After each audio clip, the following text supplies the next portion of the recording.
All right, y'all. Let's do this.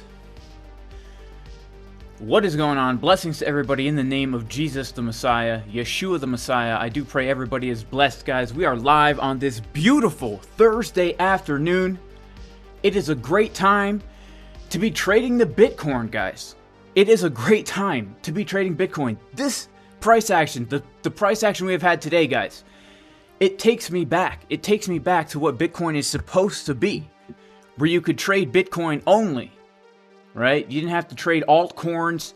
You didn't have to trade stonks. You didn't have to trade 4x, 5x. No, just pure 100x leverage only on Bitcoin. This is what it's all about, guys. Blessings to everybody. Thank you all so much for being here. Shout out to everybody in the chat right now. Shout out to Crypto Carnage. Shout out to Dylan Waves. Shout out to Tommy Two Guns. Shout out to Aaron Enabs. Maybe another 30 seconds. Yes, guys, make sure to like the stream. If we can get 1,000 likes during this stream, well, I'll be a very happy man. If we can get 2,000 likes, I'll be a very, very, very happy man. If we could get 3,000 likes during this stream, we will be doing an epic giveaway. Epic, epic, epic.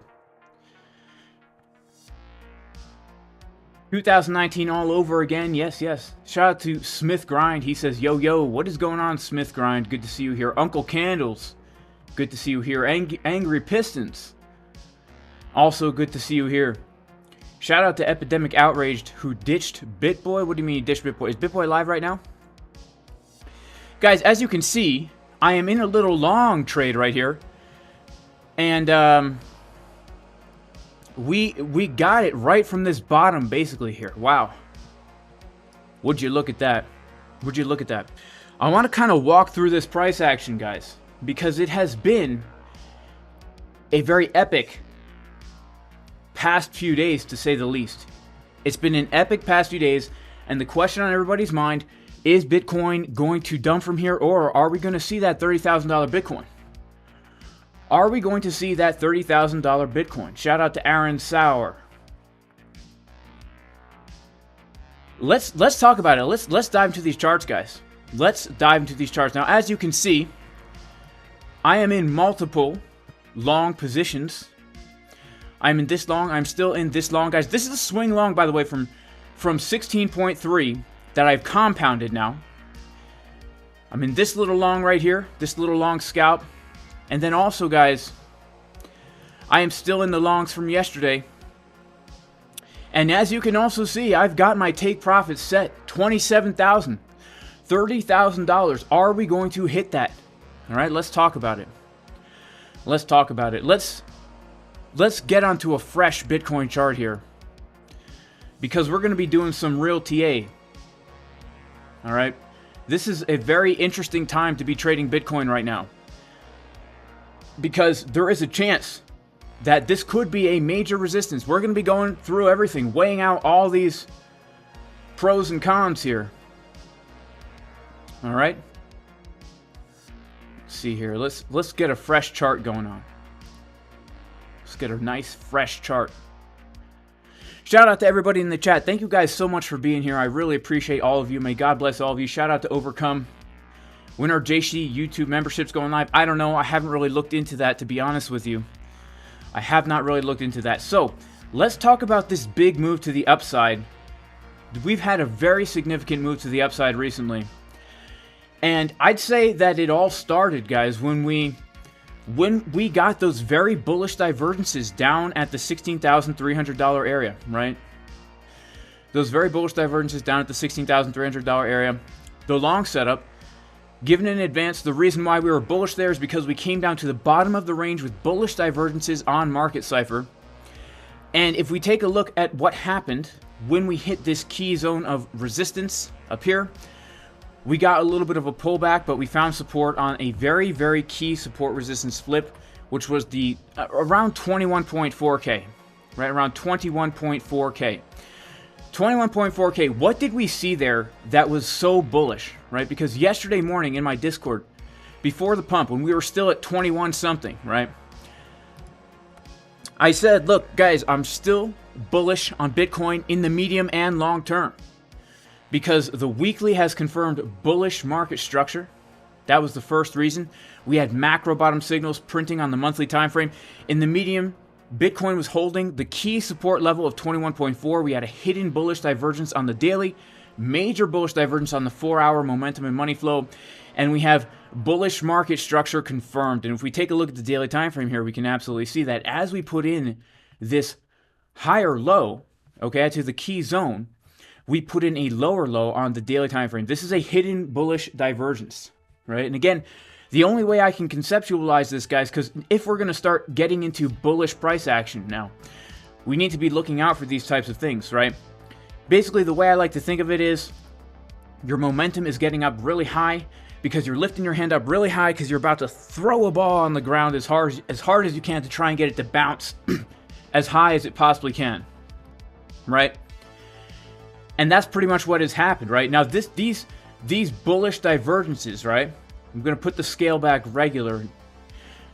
They play out best when we get the, also, you can see right here, on the 4-hour time frame, as the price came down to that key zone of support, we also were seeing the 4-hour momentum waves and money flow getting bigger like this, right? This is very bullish, okay? To me, when it comes to swing trades, guys, I am always looking for the 4-hour time frame. The best time frame you can use to enter swing trades is the 4-hour. 3 trades, okay? 3 trades. Basically, these 3. The long from $16,300, the short from $24,000, given in advance, and also the long from 21.4. All these trade setups have one thing in common, guys. That is the 4-hour time frame. If you are a swing trader and you are here for those big swings and you don't have time to be scalping like we do in the Casper Crew VIP Discord, look at what has happened at all 3 of those places, right? The long from the exact low, the short from the exact high, and then the long from the exact low. The 4-hour time frame was always giving us the divergences of the momentum and the money flow. These signals, guys, are the most powerful ones that you will see on Market Cipher B. The 4-hour time frame. When you see the price doing the opposite of what Market Cipher B is doing, that is very bullish. Okay, shout out to Thrizzle. Good to see you, Thrizzle. God bless you. 4-hour time frame, momentum and money flow getting higher as we put in our bottom. Then we come up to our top. 4-hour time frame, momentum and money flow getting lower as we put in our top. We come to our bottom, momentum and money flow getting higher as we put in our bottom. That is a very, very key signal right here.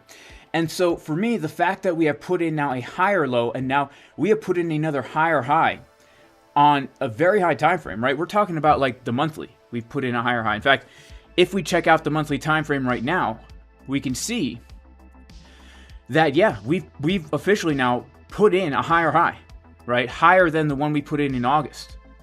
And if we're looking at this monthly time frame right here, we can clearly see also that momentum is completely bottomed out. If we go to the weekly time frame, we can also see that the weekly looks like there's still more room to the upside here, right? That VWAP still has more room to the upside, right? If we come to the daily time frame, what do we see? On the daily time frame, we also see that there's plenty of more room to the upside here. Money flow getting thicker. So to me, this is very, very bullish market structure. And if we can come above this $25,000 level here, I do believe we are going to get sucked like a vacuum cleaner sucking up garbage on the floor, crumbs on the floor, okay? This is the smooth move zone because we have pretty much no volume here, right? We have literally have no volume here until $30,000. Now, guys, here is something else that is very, very important right now. This is crucial, okay? This is absolutely crucial right now. Let's see, how's it going? We're pumping, baby. Bitcoin is pumping, man. We're going to hit our $30,000 TP on stream right now. I'm telling you guys, I can feel it in my bones, all right? I can feel it in my bones. See this blue line, this blue value area high? This is so important because right now, if Bitcoin can hold above this blue line of exactly the price of $24,700, $24,700, what does that mean? It means that the market is looking to trade Bitcoin at a price higher than $25,000. And when we look at the volume that has traded here, as I mentioned before, there's nothing in this little zone. When there's no volume in a zone, it acts, like I said, like one of those suction things at the old school banks where you go to the teller, right? I haven't been through a bank drive-thru in a very long time, guys. You go to the teller, you put the thing inside the tube, right? It sucks it up into the bank and then it comes back with your lollipop. Hopefully they gave you a green apple one, right? Not a lemon one. Ugh. That's what it's going to be like, guys. Now, when we take a look at the weekly time frame, okay, we can see something else very interesting. That $30,000 level is so dang important because as we see here, we have a massive move down, a very smooth move down. In fact, if we just look objectively at this chart, we can see since March, we haven't had any blue weekly candles until, June, right? From March to June, no blue weekly candles except for this one right here at $30,000. This is called an order block.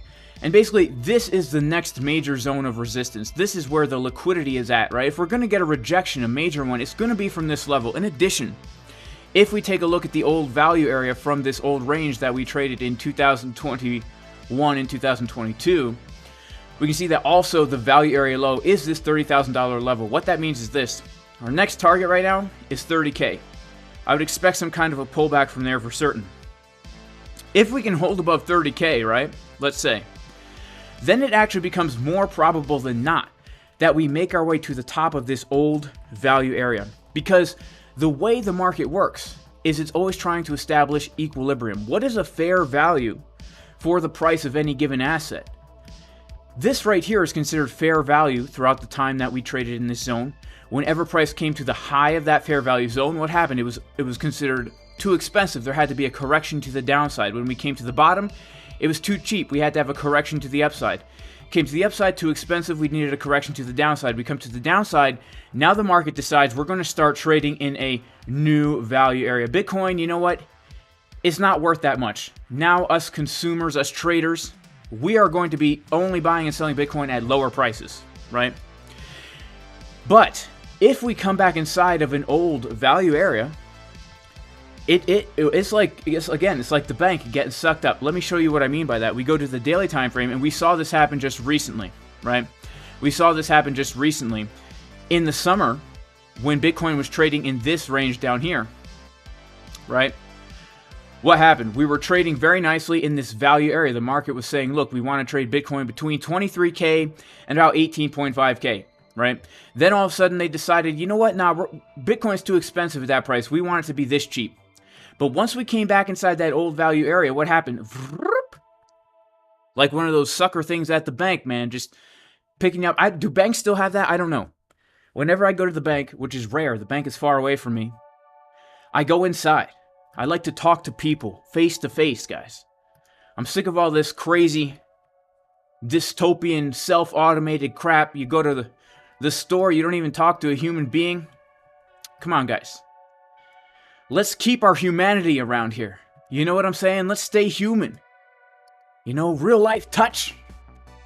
Feel in the face. You know what I'm saying, guys? So Bitcoins here are pumping.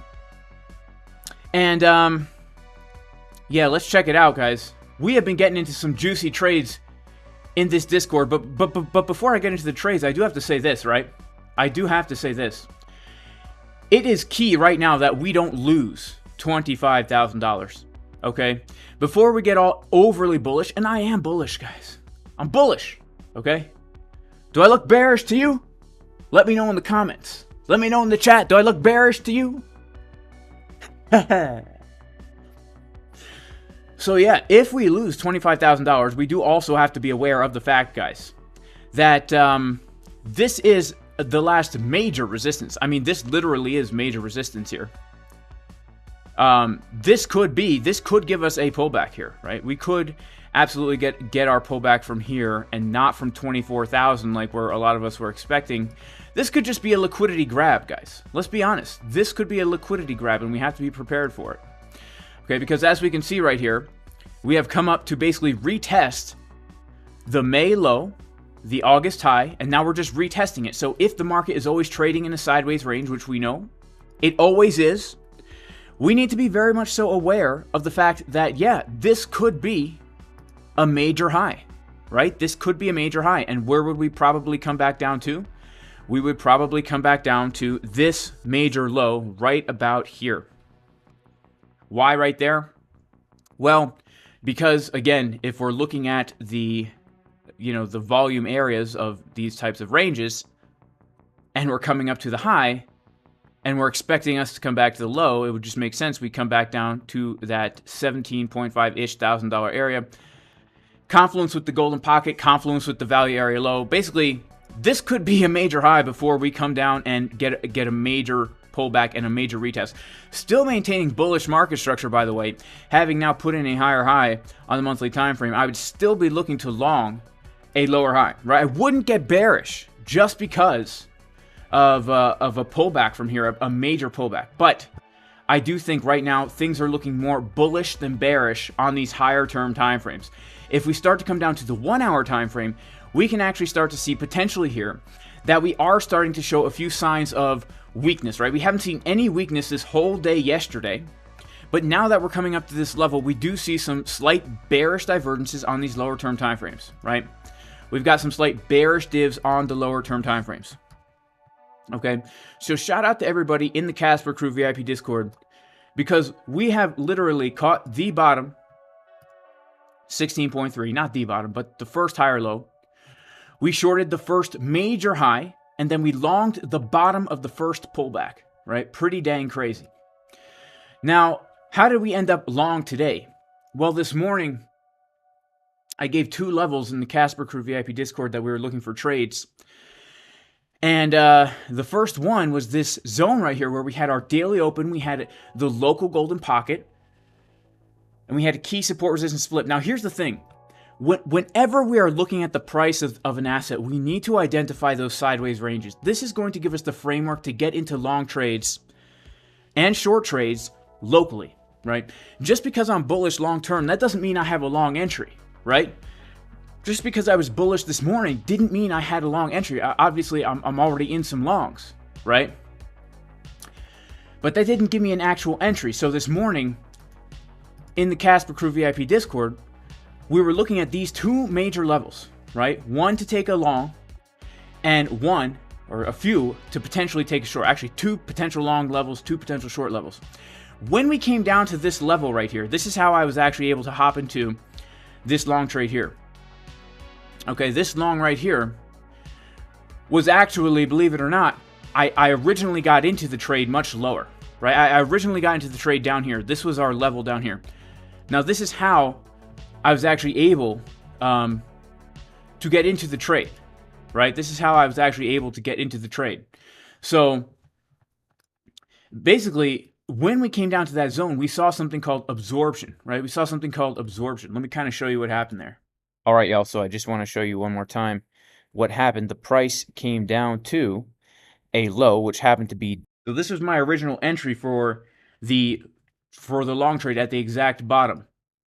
Daily open, if we take a look at our chart, we can see that we came down to hit the daily open and the golden pocket this time. We got to bounce right from the box. And we got a wick to the downside, right? And then we immediately get a move up. So what we do is we pull our fib from that wick to the high, and then we come right into our golden pocket Fibonacci zone right here. And if we come over to CoinLines, again, what do we see?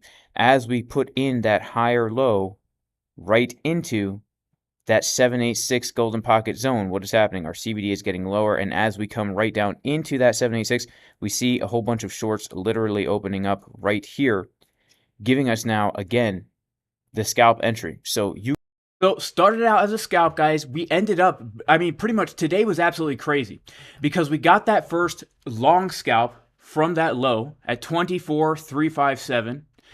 And then when we came up to the high, we actually did get a short as well from $25.2 thousand. This was also a setup we were looking at in the Discord. And then when we came back down, guess where we bounced from? Right? Guess where we bounced from to get in this second scalp long of the day? If we pull our fib from the low to the high, we came down and we literally bounced right from the zone of the Fibonacci golden pocket 786, right? I mean, literally, right in that zone, the golden pocket 786 zone. This is the key zone. So the same way we got into this long from down here is the same way we got into this long from right here. We're just using Fibonacci and looking for those setups to come to us. So guys, these are the types of days that us Bitcoin traders are used to, right? Longing, shorting, and then longing. It's pretty dang crazy, right? And so now the question is, what is going to be happening next? Because I do believe we are at a very, very key place right now. I mean, we're at a very key place as far as the price of Bitcoin goes. Because as you can see, we did absolutely get a rejection from that August high. It's very, very slight right now, but we did get a rejection from that August high. And so if we are going to now put in a lower low here, let's go down to a lower time frame because it was very, very fast price action, right? You got to be kind of quick. You have to have these levels planned in advance, right? In order to catch those types of moves. And you know, I mean, literally we've been waiting for that exact level, that 25.2K level. I posted this on January 26th, right? We've been waiting for this level because we know when there's liquidity to be grabbed, there's a chance we could get a fake out to the upside, right? It's called a chickens drink water trade setup. We took one yesterday live on stream. If you guys were here yesterday, we took a short just like this live on stream yesterday. Okay? So there is a chance now that we could continue lower. So what has to happen right now? What has to happen right now? If we can continue this bullish market structure that we've got going on right here, in the sense that after we put in the first high and got that rejection, we put in a first low, right? If we can maintain not taking out this low, then I do believe there's a chance we could put in a higher high. When we look at the 24-minute time frame here, we can see that there's a real potential here that we are going to confirm a pretty bearish divergence, which could give us a local move to the downside. Okay, it could give us a local move to the downside today because the money flow is getting lower and the momentum waves are getting lower as the price has come up to this key high, right? It's come up to this key high. By the way, guys, if you want to learn how to trade this way, check out the course at jasoncaspertrading.com. This course will give you the knowledge and the skills you need to become a confident, profitable trader. And we have two courses, right? We have the basic course, we have the advanced course that goes over how to use a chart like this one, an order flow chart. But also, guys, we are currently having a promotion with ByBit. If you sign up to ByBit using my affiliate link, you get 0% limit fees.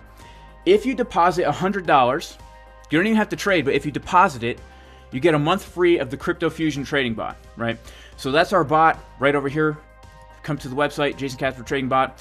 This bot is a bot you feed it your plans and it will trade for you. There's a learning curve to it. It's a great tool. You can get a month free to try it out if you deposit $100 on ByBit. If you don't deposit $100 on ByBit, you can still get 14 days free just by signing up, okay? And if you like it, then you could subscribe to it later if you want, okay? But this is our current thing that we got going on. So yeah, if we start putting in another lower low, 24,600, that's going to be our key level. So let's kind of do some local TA here and figure out what is going to be happening, right? So we knew that this morning when we came to the chart, right, we had our long zone. We were looking at our sideways range, asking ourselves, where are the places we would take trades? We were looking to potentially long 24, right around this area, right? We had the golden pocket, the daily open, 24.3. That's where we got the first long from. We were looking to potentially short this area, potentially short 25 to 11.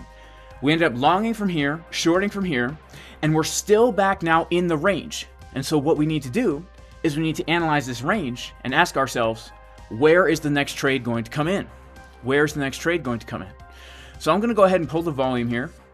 And we can see that we are back inside the fair value zone of this sideways range. What does that mean? That means if we are unable to come above this blue line, it's more probable than not we will make our way back down toward the lower blue line here. Now, it's interesting because you can see we've actually already gotten a nice bounce from the point of control of this range, the high volume node, confluence with the golden pocket. And so when I first saw this bounce, I thought this is very bullish looking, but we've been unable to make a higher high. Okay, we've been unable to make a higher high. And if we check out the order flow chart, we can see that we actually started out in here, when we came down to these lows, we were getting some very bullish absorption here. We saw a lot of shorts opening up. It looked like these shorts were getting absorbed by bigger players looking to build longs, because we saw shorts opening up here. We saw the CVD getting lower, but price was making higher and higher lows. And then basically right now what's happening is things have kind of evened out, right? We kind of don't see that anymore. We don't see that absorption anymore. We don't really see absorption of longs coming in, and we also don't really see absorption of shorts. So we're just kind of ranging out here, and it's lunchtime basically in New York. So we don't really know what is going to happen, but we got to get our levels marked on the chart and ask ourselves, okay, where is the next potential opportunity going to be presenting itself, right? That's the way we should be always looking at this. So for me, there's a few major areas that I'm very interested in seeing what happens if price gets to there, right? Because trading's like an if-then scenario, right? It's an if-then scenario. Now, I honestly feel in my bones, guys, that we're going to come up a little bit higher from here, right? I feel in my bones that we're going to come up a little bit higher from here. Make sure to like the stream, by the way, guys. We got about 1,000 people in here, only about 400 likes. Let's see if we can get the likes up to the watchers, right? See if we can get the likes up to the watchers. So basically, here's what we got to do. We got to give ourselves this sideways range here. We know that potentially, because we're printing the bearish divergences, if we come in and make another higher high here, and we're continuing to get the bearish divergences on market Cipher like this, right? To me, that would mean we're going to get this would be another fake out. If we get another pump, this would be another fake out, because let's keep in mind also the 4-hour time frame is printing the red dot, just gave us the red dot. What does this mean? It doesn't necessarily mean a major dump is coming, guys, but it means we need to consolidate. It means we need to cool off a little bit, right? And then, of course, to the downside right now, you could say this golden pocket's already been tapped. This high volume node's already been tapped. So I would personally be looking for a little bit lower, right? Let's see. If we pull the golden pocket from this low, you know, potentially maybe coming down to the 24.4 area again, maybe, right? That's been support all day. That could be. Now, there is something else that we do need to keep in mind here, which is this, right? Which is this. Right now, because we had such a big move to the upside, we also will have a very, very fast move back to the downside, okay? If we start to lose certain levels. If we go to a TPO chart, we can see that on the way up, we left behind lots of these things that are called single prints, okay? They're called single prints. And what are single prints? Single prints, guys, basically smooth move up, smooth move back down, right? These chunks of green right here, these are called single prints. And basically, if the price comes back down into these areas, it acts almost like one of those suction things at the bank where it will suck it right back down through. So we could see that we could pretty much come down pretty quick to some of these single prints and fill these, and these might potentially be acting as our support. Okay, so we do need to be very much so aware of getting a significant pullback from this area, because, you know, if we do start to really come down, we could come down quite a bit. And right now, I would say the major zone of support would be from the low to the current high, looking at this Fibonacci golden pocket around 23,000. That is going to be major support. Why? Because if we just take a look here at all the volume that has traded in this past little chunk here, we could see that this is actually going to be massive support down here. It will still maintain the integrity of the uptrend, right? But it would basically allow all the longs who longed on this way up to get absolutely wrecked. Of course, not us though, because, you know, we're long literally from the bottom of the move. I mean, of course, we could come down lower and get stopped out of those longs at the entry, which is totally fine. But all the people who FOMO'd in, who weren't prepared, who weren't doing their analysis and having their trade ideas ready to go, understanding the bullishness of the market and stuff like that, right? And waited until we already started to get a move. Those people will get stopped out, and it will inject liquidity into the market so that we could come down here and then get our bounce, right? That is going to be major support, for me at least. That is going to be major support for me. Where I would actually look to, really add a lot to my current long trades down at that level, right? Now, are we going to get there? We might not. This, to me, this whole structure right here, to me, looks like a fractal of what has already happened on a higher term time frame, okay? Look at this. Let's kind of zoom out here, and let's just like take a look at the structure of what has just happened here. We had a range. We were ranging for a while. We lost the range to the downside, and then we broke out unexpectedly, right? Then we broke out unexpectedly and came back into the old range, right? See this? We had this range. We broke down. We started forming a new range. Then we broke out of that range and came back to the top of this high range. It's pretty much the exact same thing that happened over here on the daily time frame, right? Shout out to Brock Landers. Yeah, we can take a look at Matic. We can take a look at Matic Landers. We had this range, right? We broke to the downside, started to form a new range down here, and then boom, we pumped up to the high of the range, right? And when we got, this is basically a fractal, right? It's the same thing just happening now on a lower term time frame, on a smaller scale. And what this means to me is, if we do get a pullback, if we get a major pullback, we would be looking to retest this same zone, right? Except on a lower term time frame. So let's take a look. Where would that be if we go back to our 4-hour time frame? If we do get a major pullback here, where would we first be looking for the analogous support resistance flip? For me, it would be this right here. It would be these highs right here, right? Around 23.3-ish. Because if we take a look also at this, we can see that's literally the retest of the old value area high, right? So to me, I am very, very interested. Yes, I'm interested in the golden pocket. That's where I would really look to get into a swing trade.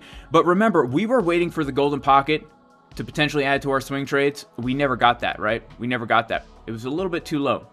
So yeah, keep our eyes on this 23.3 level, because if we do start to pull back here, especially over the weekend, this is going to be acting as a key support. And if we take our Fibonacci from a more recent low to the high, well, would you look at that?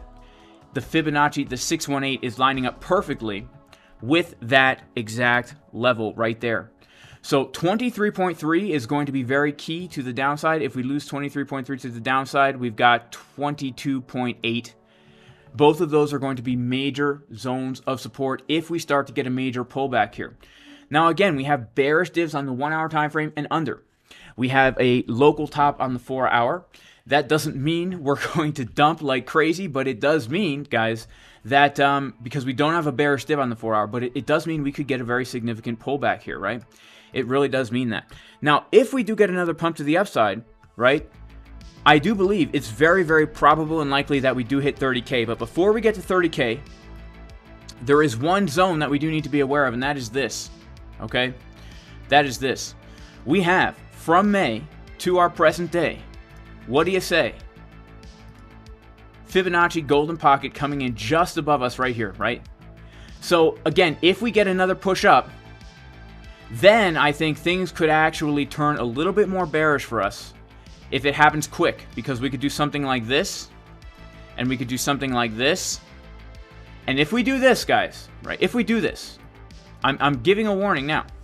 If we do and reject from the golden pocket, this then would be giving us bearish divergences on the 4-hour time frame again, with continuation of money flow to the downside, okay? So again, look, people are always like, Jason, you're such a flip-flopper, man. You're like a pair of flip-flops at the beach, okay? It's like I'm going to the beach, I'm walking inside a store down the shore, and you got wet flip-flops on, you're squeaking all over the place. Squeak, squawk, flip-flop, Jason. Oh my goodness. Here's the thing, guys. Trading is not about predicting. Trading is about if-then scenarios, if you want to do this right. If you want to go by your bones, which, hey, sometimes I'm honest. I'm like, I feel it in my bones. This is going to happen, right? I felt it in my bones when I was bullish yesterday in the Discord. I gave the arguments. Why am I bullish? But at the end of the day, we can't know what is going to happen. We have to tell ourselves, if this happens, then this is the action I will take. If price comes down to 16,300 with this signal, I will long. If price comes up to 24K with this signal, I will short. If price comes down to 21.4, then I will long, right? If this morning price comes down to this level, I'm going to be looking for a long. If price comes up to this level, I'm going to be looking for a short. I'm completely agnostic. I don't know what's going to happen. But what I can do is we can look at the chart and we can understand what is happening in real time and then make a decision to capitalize on that opportunity. So the reason we're flip-flopping, guys, is because we're doing technical analysis. We're not on here to be sensational. Of course I'm sensational. Open mouth thumbnails. Finger pointing. Emergency. But it's really not an emergency, guys. It's just for the clickbait. In real life, we're here to do analysis and say, look, if the price does this, we are ready on the sideline to take action, baby. We're about to take some dang action, baby. As we're getting a pump up to our next Bitcoin target, $27,000. What is going to happen here, guys? I do not know. Let's check out our order flow chart to see what's happening now in real time, right? Are there longs coming in? Are there shorts coming in? What is happening here? I'm going to go ahead and put on my 12-minute time frame. Okay.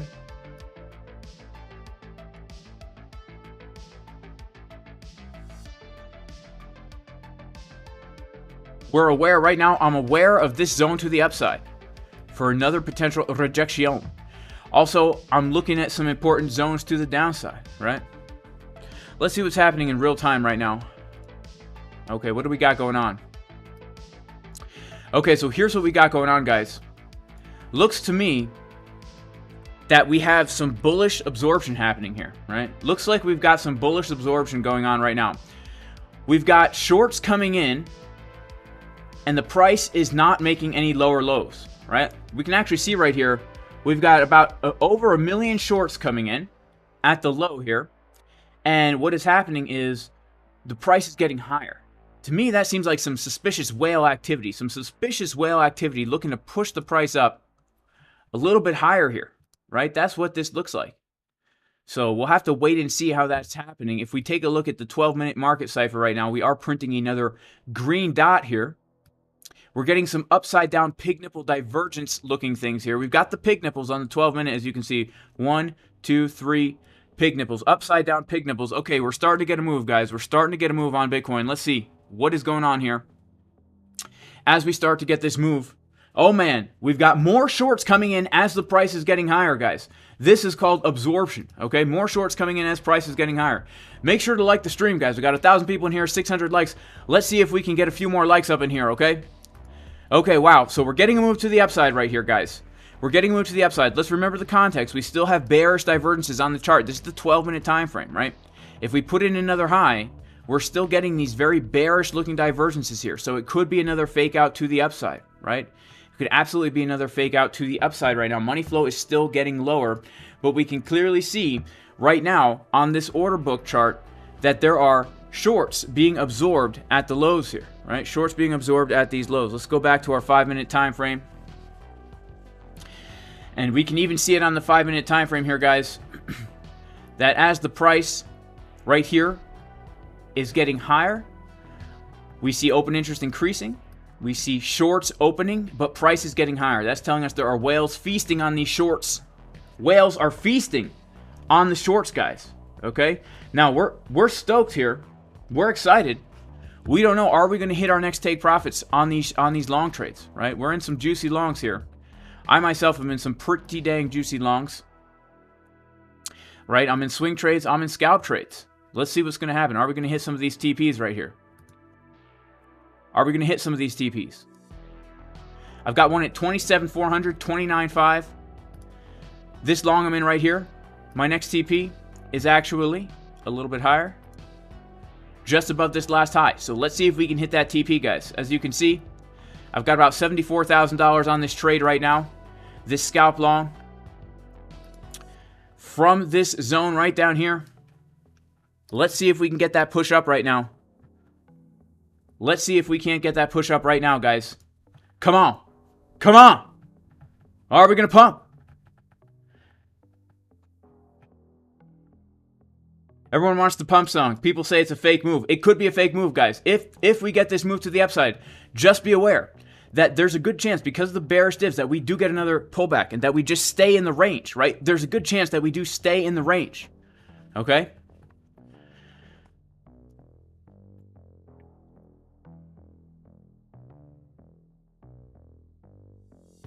All right, so this is the 4-minute time frame. Let's check out our 3-minute right here.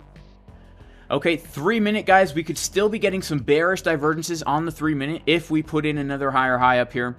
We're keeping our eyes right now, guys, on this zone. If we get another pump up, this is going to be a major zone of resistance. If we come above this zone, 25.5, I would say, guys, it could be a very smooth move, up to $30,000, and we might even hit it today. I don't know. I mean, the way Bitcoin's going, guys, the way Bitcoin is going, we might hit it today. I mean, yesterday was absolutely insane. It caught everyone off guard. We could get another pump like that. It's the afternoon. Bitcoin loves to pump in the afternoon. Okay, we can see still bullish absorption coming in now, okay? We're back on coinalyze.net, a free tool if you want to be looking at this stuff for free. We can see as the price is getting higher right here, we can see that shorts are coming in. This white line is showing us who is entering what position. Are there market shorts or market longs opening? People are shorting this, okay? New money is entering into the market. People are committing short. They're saying, you know what? I'm going to dump this Ponzi down to zero. I'm pissed that we pumped, okay? I was waiting for 8K, okay? I was waiting for 8K. I'm pissed that we pumped. Let's short this thing back down to absolute zero. They're shorting it, but seems like there are some whales down here up to their whale activity, right? It's never your fault if you lose a trade. It's always the whale's fault, guys.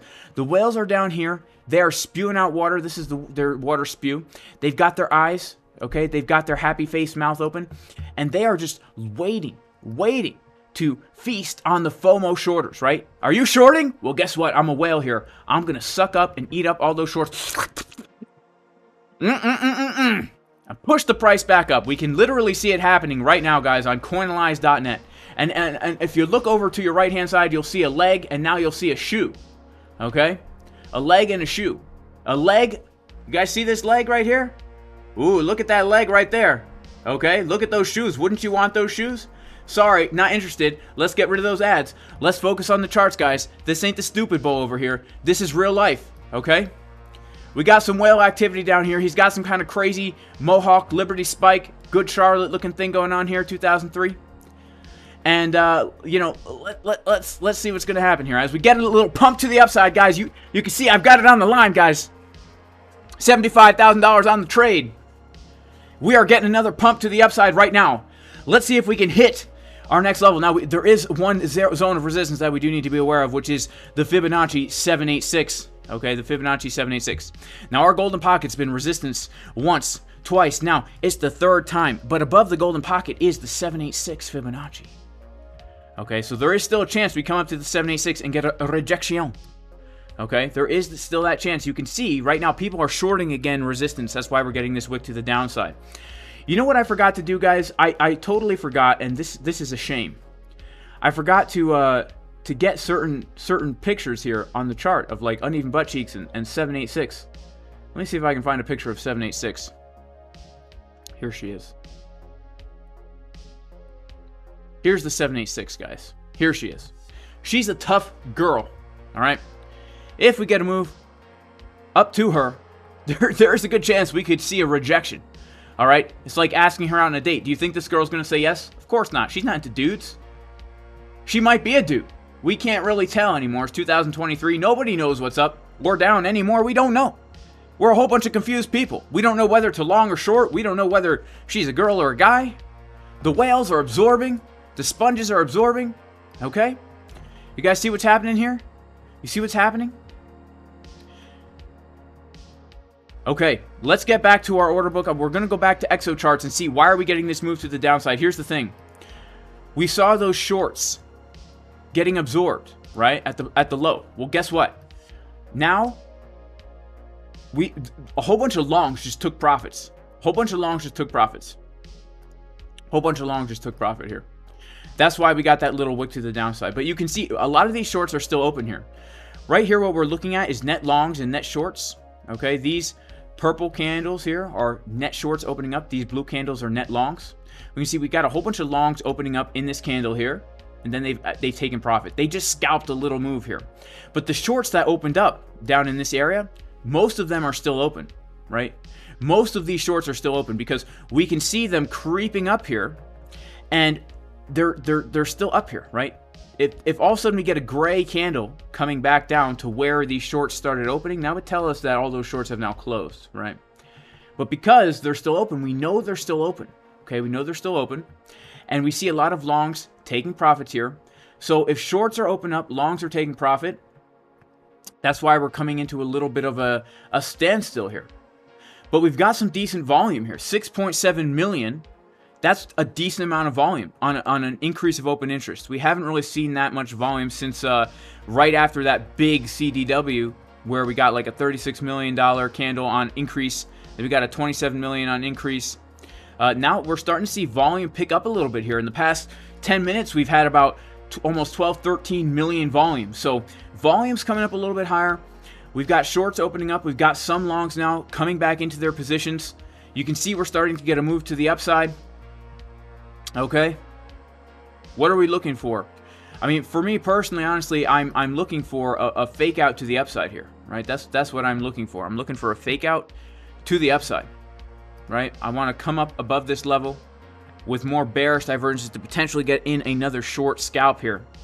And maybe even more than a scalp, to be honest with you guys. Maybe we could ride this down a little bit farther, right? Maybe we could ride this down just a smidgen bit farther here. Shout out to everybody who liked the video, guys. Make sure to smash up the likes. Let's see if we can get the likes up to the viewers. And God bless everybody in here, even the people who dislike the video. May God bless you. May God bless your families. Yeah, everybody who's in the stream right now. Blessings to you all. Thank you so much for being here.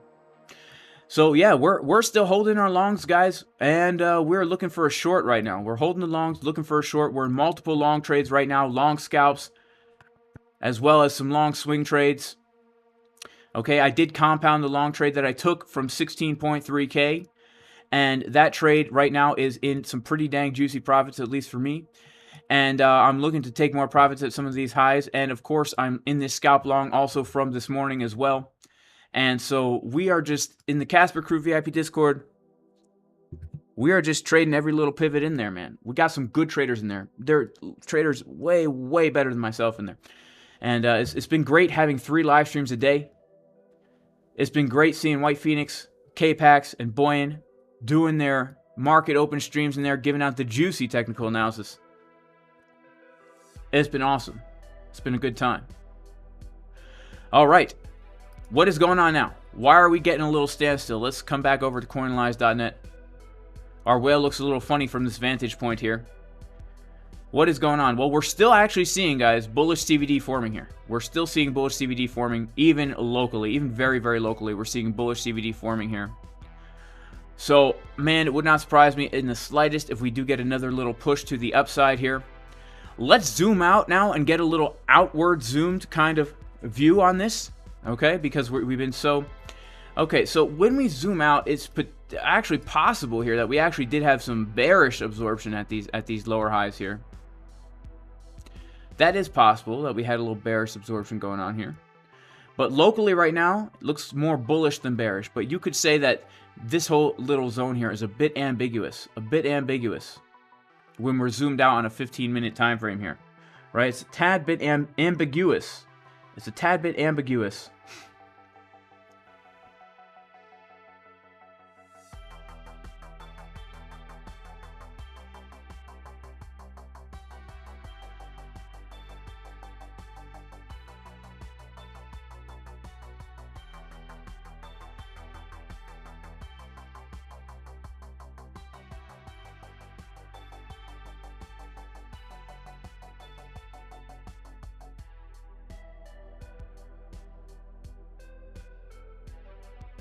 All right, we're starting to just get these momentum waves a little bit higher right here.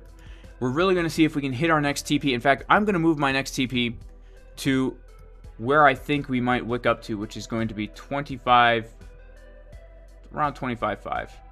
Shout out to Ron. Oh, wait, not Ron. Shout out to Side of Clouds. RON, that's the currency. Shout out to Side of Clouds for the super chat. Thank you so much, my friend. He says, no Thursday altcoin TA. Would you like to check out some Matic? Yeah, guys, we are going to get the altcoin streams going back again in the Casper Crew VIP Discord. We're going to get those going again. We need to find out a good time to do it right now. We need to find a good time to do it. Yes, we can take a look at some alts, guys. Let's take a look at some alts. Let's take a look at the S&P 500 real quick here. S&P 500, guys, basically doing the same thing that Bitcoin is doing, except it's doing it within a range, right? It's staying within its own range here. And if we even go to the 4-hour time frame and zoom out, we can see that pretty much S&P 500 been in a range now for quite some time. I mean, Bitcoin's been doing a whole bunch of stuff. This thing's been in a range, right? So, what does this mean? Well, it means basically whatever this does, Bitcoin's going to do. Let's check out some altcoins now. Let's check out Matic. We'll check out Matic. Matic, guys, a coin, in my opinion, that has a lot of potential for the next bull market. I actually hold a lot of Matic on spot. I hold a lot of Matic on spot. Shout out to Malin, who says GMT. We could take a look at GMT. Matic, man, this is absolutely crazy right now. I hold a lot of Matic on spot, guys, and as you can see, we are pumping like crazy from the low. We are up right now about, oh man, 360%. So the next major zone of resistance that we have for Matic is actually going to be right about here. There's a few major zones of resistance that we have. Okay, we've got one right here at about 1.5056. And then we've got another major zone of resistance, I would say, right up here at about 1.69. Now let's see if we have any kind of confluences here. We're going to pull this thing off of log scale real quick. See if we have any other confluences. We're going to pull some fibs out. Okay, so that macro fib is coming in right there. Let's see if we have any other local fibs to be aware of right now. Okay, yeah. So here's where I would consider a very juicy zone of resistance right now. Would be this area right in here.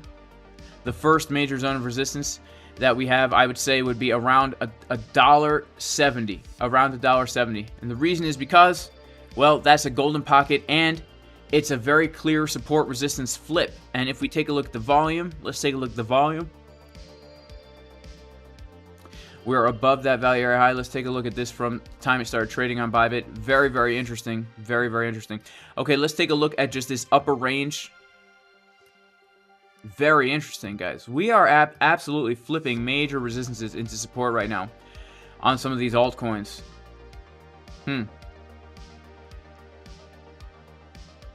Major resistance right now is going to be, yeah, the golden pocket, the 786, and then $2.30. These are going to be the three major zones of resistance to the upside, y'all. We've got this one right here. The reason why this is such a juicy confluence is because it's a weekly level of resistance as well as a golden pocket. This right here is the old value area high of the range confluence with the 786. And then this is a weekly order block up here at $2.33. Those are going to be major zones of resistance to the upside where we can look for potential pullbacks to then potentially get long on a retracement if the uptrend is going to continue. Let's check out the volume from the low. This is very, very bullish looking.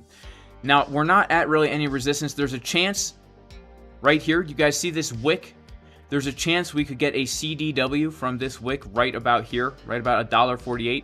If that happens, right, let's say that we do get some kind of a rejection from that wick, then we would be looking, in my opinion, to come back and long this zone right here. Right, this key support resistance flip where we have the golden pocket and we have the value area high of the old range. This is coming in at around $1 to $1.13, right? It's like a 13 cents. It's a pretty big zone. This is the weekly time frame here, but this is really the zone, and we could narrow it down. Really, we could narrow it down a little bit. Yeah, like the $1.10 zone. If we're going to get another push up, and then if we're going to get some kind of a retracement, we could do something like that. That could be very, very nice. And I do believe Matic has like a lot of potential. Polygon, you know what I'm saying? I do believe it has a lot of potential. I personally hold a lot of it on spot. I have not traded it on leverage lately. I don't think I've traded it on leverage since December. And the last trade I took on Matic was actually a short trade. I'm pretty sure I shorted it. Where did I short it from? I shorted it from up here. And it was actually a pretty good short as well. But I did not long it. But I am holding a lot of it on spot. Okay, so we've got some more super chats in here. Let's see what else we got in here. We got some other coins to take a look at. Polkadot and GMT. Okay, shout out to Malin for the super chat. Shout out to Dazed Trader also for the super chat. Take a look at that. Yeah, let's take a look at GMT real quick here. Let's take a look at GMT real quick.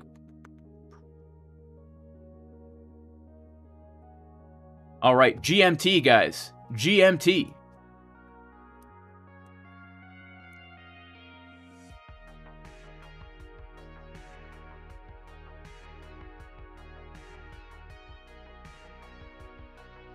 Oh, wow. Look at this chart.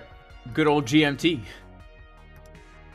It's a very interesting coin here. Okay, so we put in a high. We got a little bit of a pullback here. So we're putting in now higher highs and higher lows. This is nice bullish market structure right here, having put in a low, then our high. And look at that, guys. We bounced right from the Fibonacci golden pocket. So this to me is bullish. The fact that we're bouncing from the Fib golden pocket.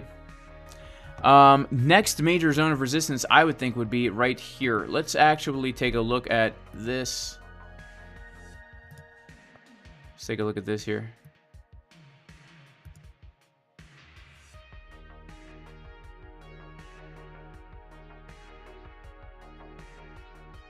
Our 1-to-1 is at 85 cents. 98 cents is looking really nice. That 1.272 zone. I would say our next major zone of resistance right now is between that 1.272 and the 1.618. Let's mark this out. And then let's also pull some fibs from the high. We'll take a look at some volume.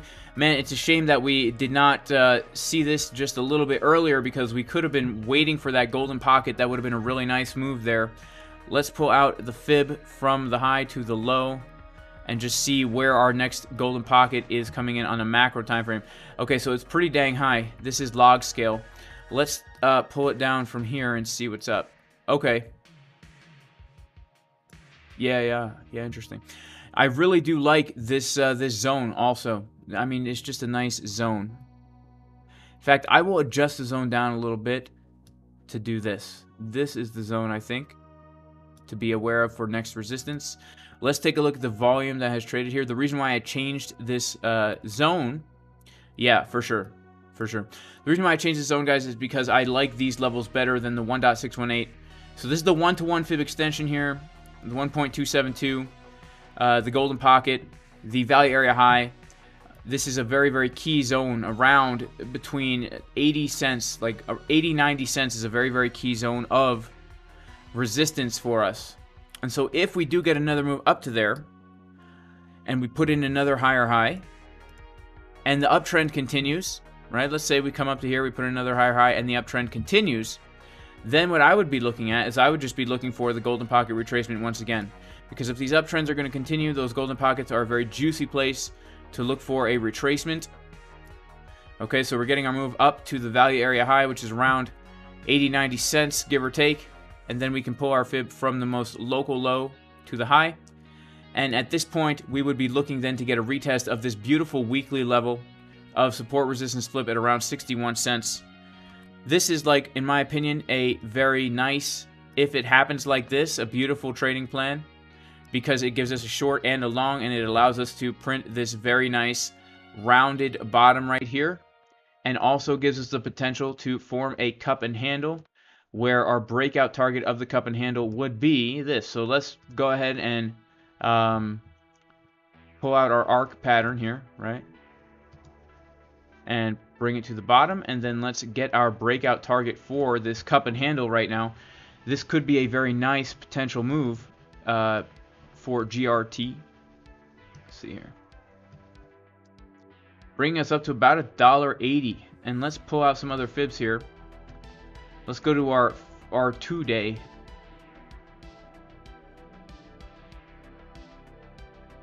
Shout out to KD for the super chat. The pump song, reference to the pump song. Thank you so much for the super chat. I really appreciate you. Okay, yeah, this is actually a beautiful, beautiful potential move here. Because when we take a look at this, guys, we can clearly see that we have a little liquidity that could be grabbed right around this area here. Okay. A potential CDW right here, right? This is a potential CDW. There's liquidity that can be taken right in that golden pocket there, and it's the target of this cup and handle. And so, yeah, I would be looking for resistance around this zone, and then maybe support around the 61 to 65 cent area. And this would be like my overall trading plan. And the real move that I would be looking for, at least the long trade, would be from down here, from like, let's say, about 63 cents. And the invalidation point of this for me, I mean, honestly, we would want to put it the way I would do it. This is the way I would do it, guys. I would watch for that bounce and then just put the stop loss under the low. That's what I would do.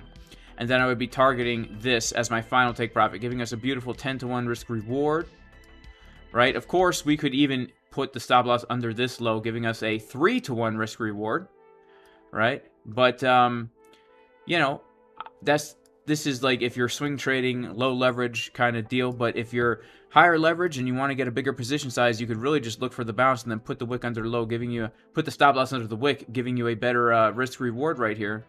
A nice setup to potentially hit a nice TP on this, right into that Fibonacci golden pocket zone, right? Could be pretty dang nice.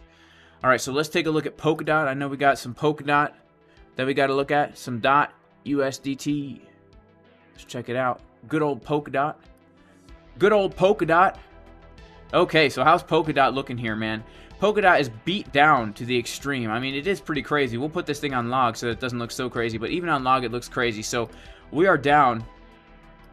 Man, it's like we have 700% to go before we're at our all-time high again. And DOT had a move to the downside of about 92%. We're currently 87% down from the all-time high. We have about 700% to go. So there's way more upside potential than there is for downside potential on Polkadot, right?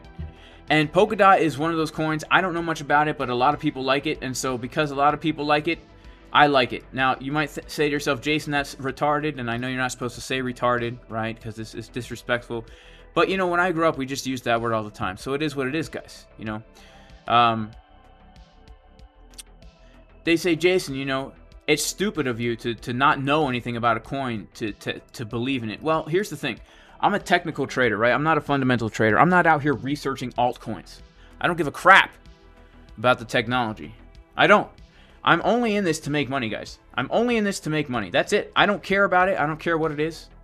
Shout out to Link for the super chat. I don't care about why it's going to change the world. I don't care about your XRP army and all this crap. Good for you, right? I don't care. But if a lot of people out there are saying good things about it, right? You know what? I'll get into it, okay? I'll get into it. So I do believe Polkadot has a good future. And let's just take a look at this chart, because the chart is going to tell you. Shout out to Malin again for the super chat. The chart is going to tell you what's going to happen, guys, right? The chart tells you what's going to happen. The chart gave us the long. The chart gave us the short. The chart gave us the long. The chart gave me the bullish bias, right? That's all we care about. Whoa. What's Bitcoin doing? It's not doing much, guys. It's a shame because the pump song is playing right now. So, Polkadot. Let's see. Okay, we've got this old range up here. Got this old range up here. So we know this is a very, very key zone of resistance up here at about 13,988. And shout out to Petre. He says USDT dominance just broke.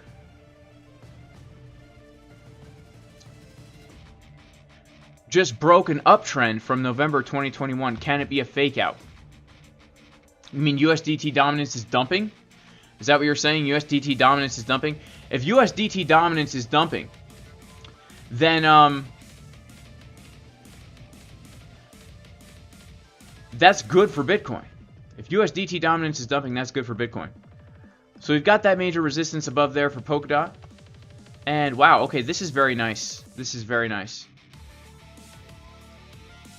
Let's go down to the daily time frame here. Shout out to Link, FTM, quick analysis. Yeah, we could do some FTM for sure.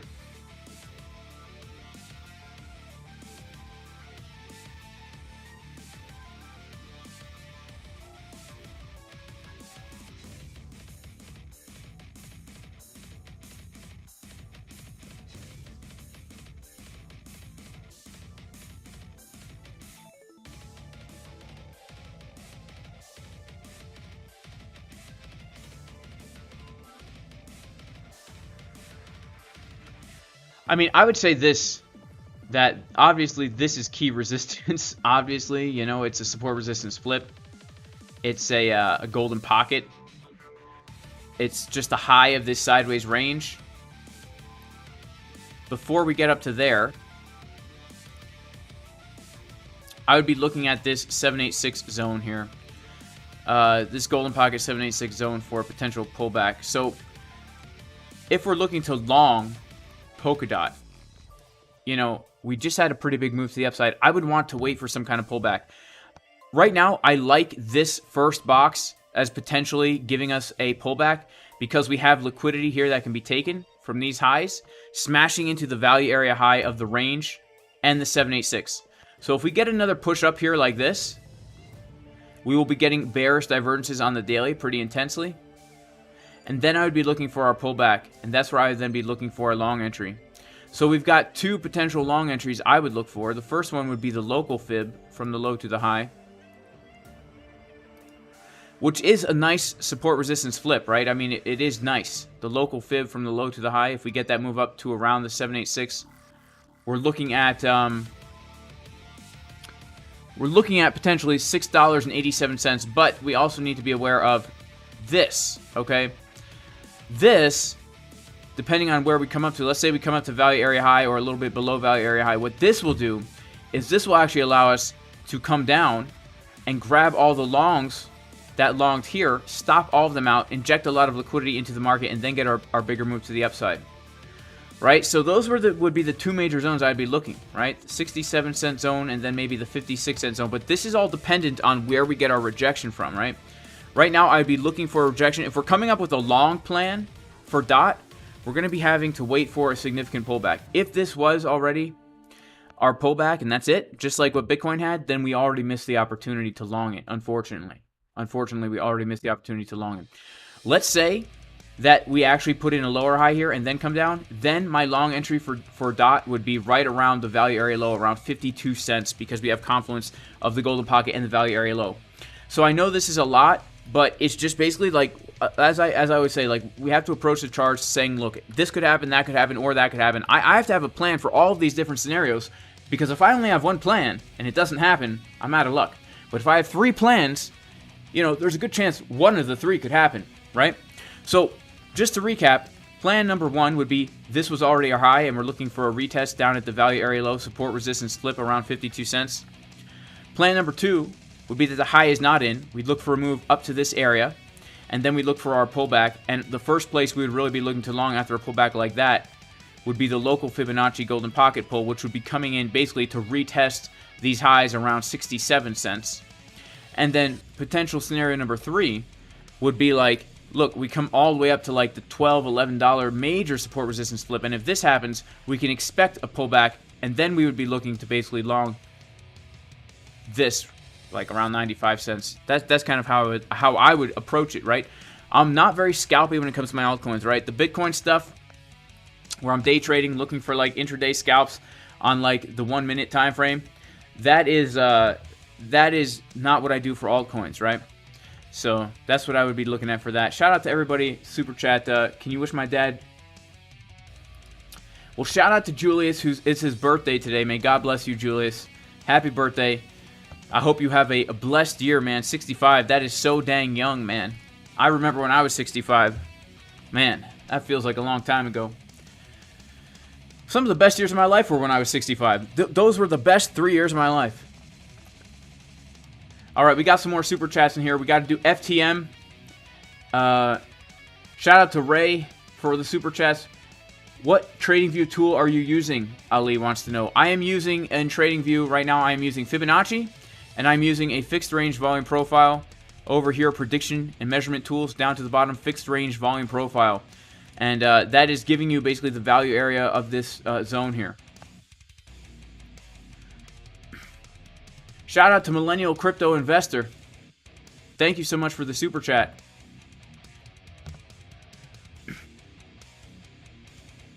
Wants to know about my journey to becoming a better trader and how becoming a follower of Yeshua played into that before and after success. That is a video I should probably make in general.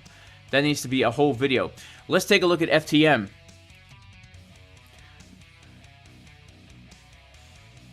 Take a look at FTM real quick, guys. All right, so FTM, wow, breaking out of the range, doing exactly what Bitcoin has basically done. Let's check on Bitcoin real quick. Okay, we're getting a little rejection. All right, we're still holding our longs, baby. We're still holding our longs. We're not going to FOMO out. We're not going to FOMO out. We've actually still got some pretty bullish CVD forming right now. Could be leading, but right now it looks like there are some significant amounts of shorts being absorbed. Let's take a look at that real quick. Let's take a look at that real quick, guys. Let's take a look at the order flow, and then we'll take a look at Phantom. Is it called Phantom? I don't know. Okay. What is happening here?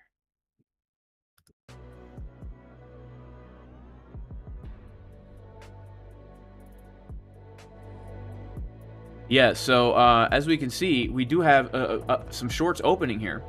We've had open interest on the rise this whole time, and primarily those have been shorts, and price has not really been able to make a lower low. So in my opinion, this is looking more bullish than it is bearish right now, but it is a little bit difficult to tell, guys, because I mean, we're just chopping around. You could say, some would say that we are clearly forming a ascending triangle here, and this could be dangerous. Because, you know, a lot of bigger players know that these are patterns people trade. And, I mean, let's see what our target of this triangle would be. I mean, really, the target of this triangle would literally just be to take the high and then to dump, right? To take the high and then dump. So, a lot of people might be longing the breakout here, or even worse, longing the breakout up here, and then getting absolutely wrecked. So, if this is bullish absorption here, and this is an ascending triangle, we do need to be aware of the famous pattern, right? It's called the WAMP pattern, okay? The WAMP. Does that even work? Hang on. Yeah, it works. The WAMP pattern. Okay. We have to be very much aware of it. So, guys, make sure to like the stream. Make sure to subscribe to the channel. Make sure to click that bell for notifications because we are bringing you the juiciest Bitcoin analysis on YouTube. It's so dang juicy, guys. Let's make sure we have our alerts set for this Bitcoin pump fake out thing, okay? We want to make sure that we have our alerts set for it.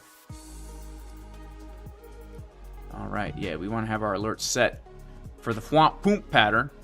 All right, back to Phantom. Breaking out of the range, guys. This is the daily time frame here. I'm going to pull the volume from May because May is the best place to pull volume from for all these altcoins, guys, and for the Bitcoins as well. So we're breaking out of the range. This is absolutely phenomenal. So let's pull a little bit more volume here. Okay, let's pull even a little bit more. This is phenomenal, guys, that we are breaking out. Phantom is just on a roll right now. Okay, we are breaking out of the range. Well, would you look at that? Would you look at that? You know, put me on a tractor, call me Aunt Sally, give me a can of root beer, and let me mow the grass. Talk about a confluence here, guys. We got a Fibonacci golden pocket, okay? It's not silver, it's not bronze, it's not even platinum, okay? It's gold.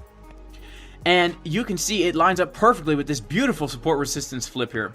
Okay, so that is clearly going to be a zone of resistance, okay? So if we get to move up to here, don't long it, okay? Don't long that. Let's see what else we got right now. This is log scale, yes it is. Okay, so the reason because we came to the local golden pocket. Shout out to Devin Faust for the super chat. God bless you, man. In Jesus' name, can we take a look at? Can we take a look at what? Casper. We could take a look at Casper. Yeah, we could take a look at Casper. Okay, so man, look at that. This is just amazing. Support resistance flip here. Man, you know, should have been watching all these coins recently, but we're just stuck watching the Bitcoin. You know, but that's okay. Bitcoin's all I need, right? So, okay, we're coming up to local resistance here. I would say that the next major zone of resistance for us would be this.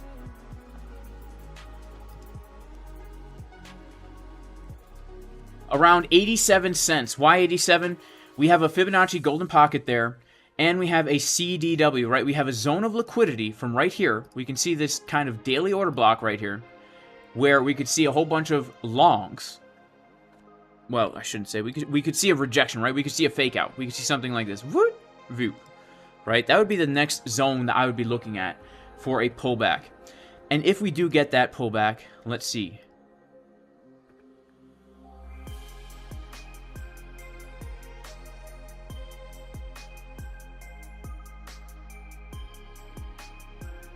man, I mean, it could. See, here's the thing. This is highly speculative. Like when we're thinking about where would we long this now, because unfortunately, guys, the long has been missed. Right? Look at this. Right from the golden pocket, the long has been missed. It's too late to long it. Right? It's also too late to short it. The short has been missed. Short right from the golden pocket. So we have to extrapolate a little bit into the future and say, look, if we get another move up to the golden pocket, CDW, then we can look for a move down to this local golden pocket here. Okay. Shout out to all the super chats, man. Wow, this is crazy. I don't think I've ever gotten this many super chats in my life. You guys are crazy. Shout out to J-Boy Bullish. He says, super chat is blowing up today. Much love, y'all. Yeah, super chat is blowing up. We could check Casper Coin, my friend. We could check, SWU. And we could check CRV. Isn't CRV a Honda? Shout out to Bryson Gonzalez. Stargate Finance. I guess we could take a look at Stargate Finance. Shout out to Bryson Gonzalez, man. You're new here? Well, God bless you, bro. May you be blessed in Jesus' name, man. I hope you enjoy the content. Shout out to J-Boy Bullish. Thank you so much for the super chat. What are we talking about here? We're talking about reptilian overlords and stuff like that. That's cool. That's cool. I'm down. I'm down. We get a little David Icke up in here. That's all right. Okay, so yeah, I'd be looking for something like this, right? And here's the thing. If we're going to be looking at this as a potential opportunity, I mean, personally for me, obviously our major TP is going to have to be the support resistance flip. So this in and of itself is giving us a 4-to-1 risk reward. But we also have to understand the potential, also just like the other coins here, is that we may very well be forming a cup and handle, right? Now, cup and handles, they are real patterns, right? They don't really give you entries, in my opinion, but they can tell you what is probable to happen, because we know it's more probable than not if we form a cup and handle that it breaks to the upside. I don't know the exact probability. You're going to have to talk to Crypto Lifer to get that, right? But we know it's more probable than not that it will break out to the upside, and that would give us a 8-to-1 risk reward if we're longing this golden pocket at about 58 to 60 cents, right? And so, yeah, this is if we come up to the golden pocket, we get something kind of like a pullback or some kind of like channel to the downside, and then bam. Now, if we're coming back up inside this old value area, right, and we're coming back up into this value area up here, right, this one right up here, then we know it's pretty probable actually that we'll make our way up to $2.25. So this could be a really major pump if we get into that trade. We'd obviously have to TP1 at $1. I would TP2 at $1.40 and then shoot for the moon at $2.25. I don't think the bull market is here yet, guys. I think we're going to have one last pullback before the actual bottom, just following in line with the actual cycles, right? The actual market cycles. So, like, you know, yeah, shout out to Crypto Lifer. So, look, here's the thing. I'm very bullish on these coins. The reason is because we know historically where we're at in the cycle, right? We're at the 786, 886 fib. We have almost about a year until the halving. This is where we get a major relief rally followed by a double bottom, which then starts the bull market. So yeah, I'm bullish on these coins, man. So I see some people thumbs downing when I'm giving bullish targets, but hey, right now market structure is bullish. Don't be pissed because you bought at 65K and then expecting 8K. You know what I'm saying? We got to do what the charts are telling us here. All right, so yeah, shout out to Crypto Lifer. Shout out to Bryson Gonzalez. I'm sorry, I know a Brian Gonzalez. All right, we got some other super chats in here. Guys, I've literally never had this many super chats in my life. So, okay, let's see. We got to take a look at, first we got to take a look at Casper. Yeah, let's take a look at Casper. Casper. My own coin right here. All right, how's Casper looking here? We'll go to the weekly. You know, I don't like this chart at all. I don't like this chart at all. Is there a better exchange to look at this? Is OKX older? Oh yeah, it's older. Okay, cool, cool. All right, let's take a look at Casper. Shout out to DayOage11. DayOJage11, shout out to you. Thank you so much for the super chat. May God bless you. You bought Flocky around 0.000036. What do I think about that coin? I honestly don't know. We could take a look at it. I don't know. I'm sorry. I'm not doing active TA or trading that coin, so I can't tell you for certain right now, but we can take a look for certain. Let's mark out some key zones of liquidity here. You know, interestingly enough, wow, that was hit to the dang dollar. That low was hit to the dang dollar. So this I would consider to be our range. Okay, we've got, this would be our main trading area right here, where our highs would be around 9, like let's say around $1, our lows around 2 cents, and our mid range around 5. I'm sorry, when I say $1, I mean 10 cents. 10 cents, 5 cents, and 2 cents. So we came up to that zone of resistance. Let's pull out some fibs here.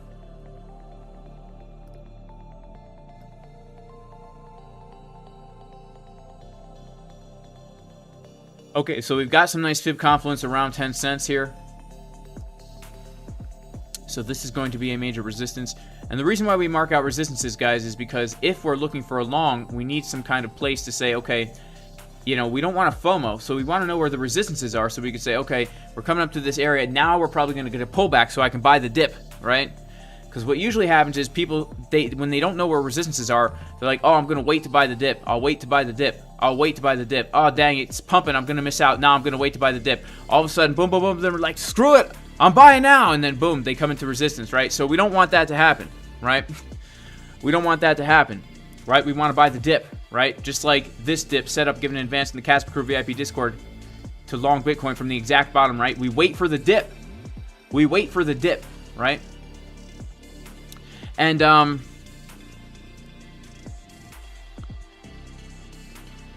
yeah, we wait for the dips. We wait for those key levels to long and short, right? So, yeah, next resistance, I would say, above us is going to be that green line, but I don't really like it too much. Yeah, I don't really like that too much. I would want to put in a higher high here on Casper. I would want to take out this high, okay? And here's why.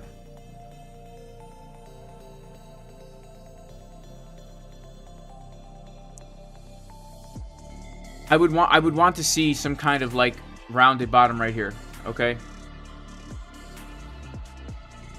Okay, so Elon Musk posted that Flocky is the new Twitter CEO.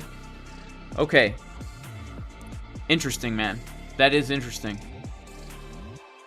I would want to see a higher high be put in here. Some kind of higher high. Let's go to our daily and see if we can find any other zone of resistance that we could be looking for a pullback. Because this looks bullish to me. This looks bullish to me here. Okay. I want to come up and hit this high right here. I want to hit 6.3 cents.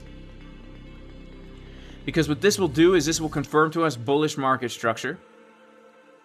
Because right now, you know, I don't like the look of it right now. I'll be honest with you. So we're looking for a long. This resistance is pretty far away.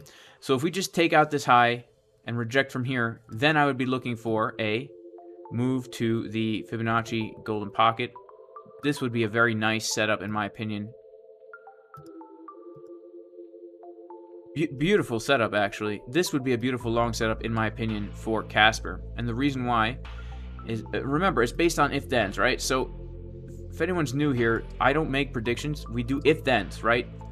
If Bitcoin's going to come down to 16.3 thousand with these bullish divergences, that's where we take the long. That's why we gave this setup. If we were going to come up to 24K and the chart looks like this, we were going to short. That's how we shorted. That's how we literally longed the bottom, short the top. Gave the long setup from 21.4K, currently still in that long, right? It's because we're doing if-then scenarios, right? We're not saying, I feel like this could happen, or inside news says whales are buying and there's industrial investing going on. Did you hear that Elon Musk's friend owns $1 billion company and he's buying Casper?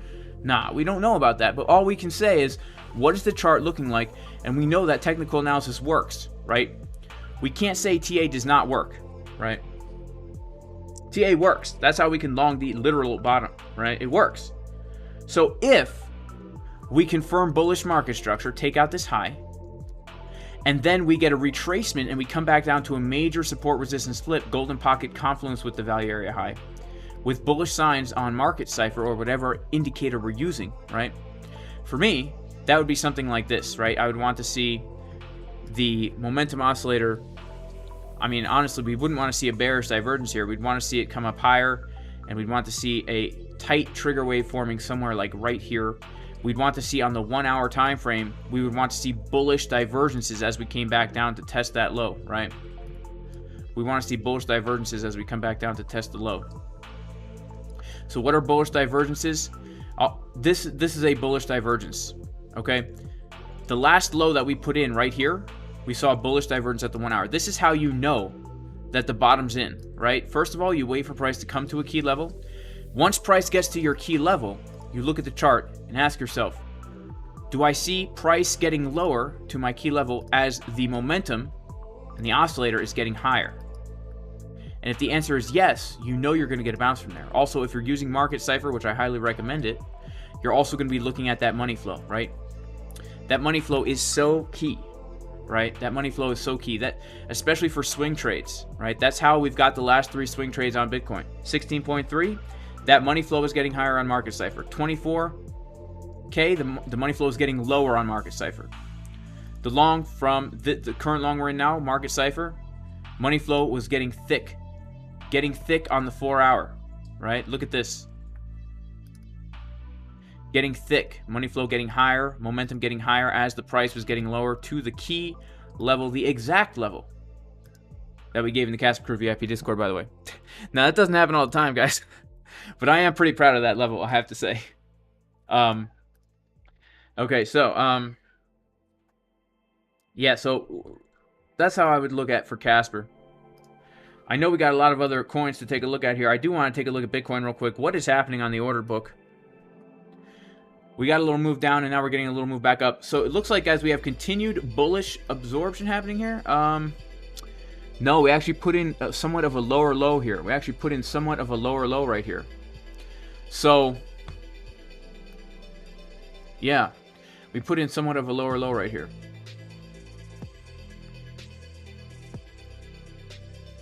But we still have shorts opening up, and I think a big part of this move down was actually longs closing out. This entire way down, we've had shorts opening.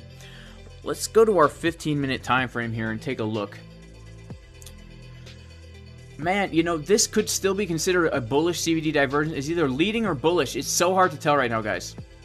It really is hard to tell right now. This is definitely, in my opinion, a somewhat of a no-trade zone here. You know, I was really hoping we get another pump today. I was looking to hit some of these TPs on some of these big swing trades, or at least on some of my scalp trades. You know, this thing here, let's check it out. I told myself if we lose the 786, I'm actually going to close this long scalp here. But we're holding the 786 thus far, guys. We're actually holding the local 786 thus far. We're holding the 786 thus far. Let's see if we can get that push up here. Okay. By the way, guys, you know, this morning in the Casper Crew VIP Discord, we longed, we shorted, and we longed. These were all levels that we gave in advance, guys. This is the trade I'm currently still in right now. This one. And it's just because technical analysis works, guys. Technical analysis works, right? It works. Right? We were able to get this long from down here because it was a key level that that we gave in the morning, and then the actual setup, well, I don't know if everybody found it that way, but we saw shorts being absorbed at this low. Boom, gave us a very juicy entry. We came up to the top, we got a CDW from up here, and that CDW from up here, it was the trade setup we'd literally been waiting for since January, right? We were looking at this 25K for a little rejection since January 26, 2023 at 8:20 in the morning to basically come out and take out 25 to 11-ish, that August high, and get a rejection right from that level, right? Basically get a rejection from that May high. And that's exactly what we did just today. And so we're kind of waiting to see, because there really is a potential that, I mean, this is the doorway to 30K, so we could get a pullback here. I'm not saying we're going to come all the way down, but we could get a pullback here, right? We could get a pullback. And okay, so what is happening now? We've got more trades opening up here, guys. We've got actually, right now, it's interesting because price isn't doing anything, but we've got people coming into the market right here. We can see people coming into the market. Okay, see this blue stuff coming up here, right here? This is open interest. This is showing us new traders are actually entering into the market right now. And this is called cumulative volume delta. The fact that it's getting lower is telling us people are shorting. We've got literally, right now, we can count them up. 3 million, you know, 1, 2, 3, 4, maybe like, it's hard to say exactly how many, maybe like 4 million shorts or so opening up at these lows here. We can see more of them are even coming in right now. And the fact that price is just kind of hanging out here and not really getting too much lower is slightly bullish in my opinion. It's slightly bullish in my opinion. This looks still bullish to me. I don't know. You know, if we lose this VWAP, then I will become much more bearish. But if we hold above this VWAP, I would not be surprised if we go for those highs. I would not be surprised if we go for those highs and get the old whoop pattern, right? The fake out of the triangle. Now, remember how we were talking about the fake out of the breakout? There's also the fake out of the breakdown, right? These patterns, whales know people trade these, right? So what they do is they wait for people to FOMO. That's probably why we're getting shorts opening up. People are trading the breakout of this, right? They wait for people to FOMO, and then they fill up a big old order here and then push the price back. So let's see if we can't do something like this. You know what I'm saying?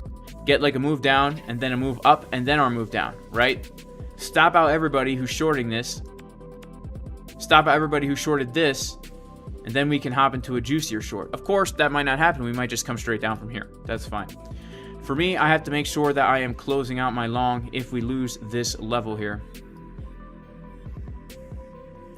So I'm going to move my stop loss up to ensure that I close this trade in a juicy profit here. Right, we want to close the trade in a juicy profit. If we don't hold this, I will get stopped out of the trade with about an $800 profit. That's not so bad for a scalp trade, guys. That's actually pretty dang good for a scalp trade, I have to say. That's pretty good. Of course, this is 2 scalps in 1, right? Because the original entry was down here from this morning, and then we added to it when we came down here, and so we were able to basically get a 2-for-1. A twofer. We got a twofer on this trade. We got a twofer on it.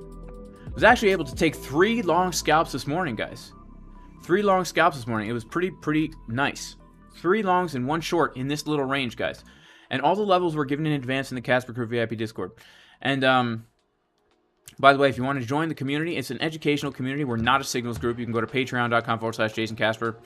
Also, guys, if you do want to get 0% limit fees on ByBit, we're having a promotion where if you deposit $100, not only do you get 0% limit fees, but you get a free month of our trading bot. And our trading bot is basically, you feed it your plans and it will trade for you. Okay, so let's say you tell the bot, I want you to long this level if, right? It's an if-then bot, right? It's an if-then bot. If we get these certain confirmations at this certain place, the bot will go in for you. It will put your stop loss. You can hit a TP. Move the stop loss entry. It all happens automatically. It basically automates your own trading plan for you. Try it out for free for a month if you deposit $100. It's a pretty good deal. Also, the bot, we're giving it away for 14 days for everybody who just signs up. So half a month if you just sign up, a whole month if you deposit $100 on ByBit. And try it out for a month. If you like it, guys, it's a really good community in there of people using the bot and stuff. Also, 20% discount on both trading courses. We got the regular course. This will give you the system to actually do this and do this right. We got the advanced course. This will teach you how to understand a chart that looks like this. Check out the advanced course for a free preview. It'll basically go over everything that's on this chart right here and tell you what you're looking at. That way, when you come back to watch my videos, you know a little bit more what I'm talking about when I'm saying. I'm trying to explain it as I go through, but I know it can be a little overwhelming for new people coming in here. But basically, this chart is just telling you what is happening live in the market, saying who's shorting, who's longing, right? That's all it is. So right now, we can see that more people are shorting than longing, right? We've got about over 1 million shorts coming in here, and this move down is actually being fueled by new shorts coming in, this slow grind down. But the fact that we're not able to come down a lot more than this actually is a little bit bullish because it could potentially tell us there are whales here looking to long. So we need to really be watching to see what happens as we come down to that VWAP here. right? And also we do need to be aware of a few levels to the downside. We're looking at a few important zones to the downside. 23.8 is an important level, I would say. 23.3 is also a very important level. So if we come down, I'm going to be looking for longs. And there is a good chance, guys. I mean, like, here's the thing. This is the 12-minute time frame here. We could be getting some nice bullish divergences if we do get some moves down to some of these zones where we could look to hop in potentially a juicy one. You know what I'm saying? A nice juicy one. Like the you know what we're looking for, right? We are looking for the juicy uneven butt cheek pattern, okay? On market Cipher B, where we have that really juicy left butt cheek and then that not so juicy right cheek over here. You know what I'm saying? But we don't know if it's going to happen, right? Is it going to happen? Is price going to go up? Is price going to come down? I don't know, guys. I really don't know. Let's see. Here we go. It depends. Shout out to Da Vinci, by the way, for being the model for these depends. This is before he bought Bitcoin for $1. He was grinding out there before he was a Bitcoin billionaire. It depends, guys, but here's the thing. If we have a plan in advance, we will not get liquidated because we are wearing maximum absorbency depends. And the great thing about depends is you can sit at the charts all day. You don't have to worry about missing your trade. If you got to go, you just let it out. You know what I'm saying? You got to go, you just let it out. That's how it is. That's how we roll in the Casper Crew VIP Discord. We're all wearing our depends at all times.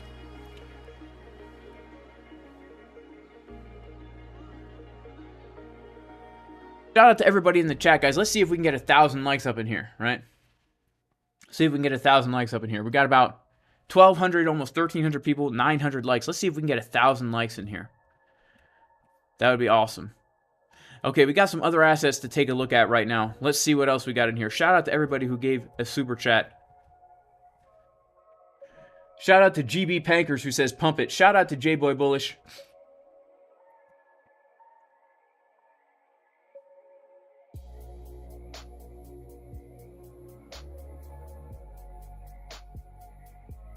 What do I think about VRA? I just did some analysis on it in a recent video. Shout out to Hasia. It's 1 a.m. over there. That's amazing. Still watching the stream. That is awesome. Let me see. We gotta go back in time here to get these super chats. Man, God bless everybody who gave a super chat. The chat is absolutely off the chain right now.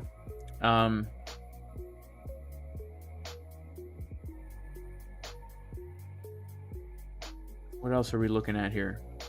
We looked at Casper. We looked at Phantom. Stargate Finance.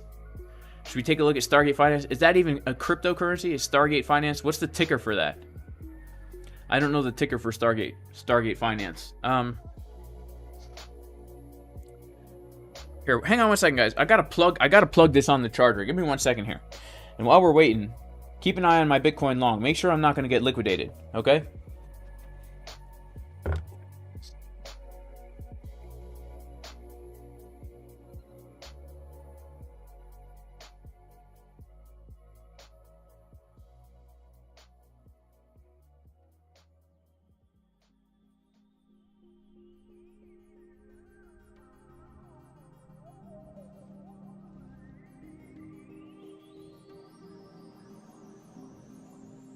All right, we're back.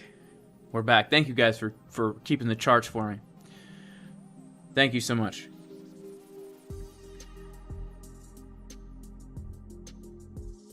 All right, we'll take a look at Flocky. Flocky.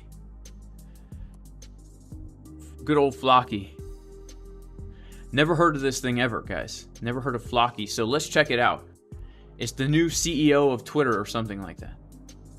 Okay. Wow. Okay, so this is a very intense chart right here. We're getting a massive pump. This is probably fueled by something Elon Musk said. We are up right now in the past few weeks about 700%.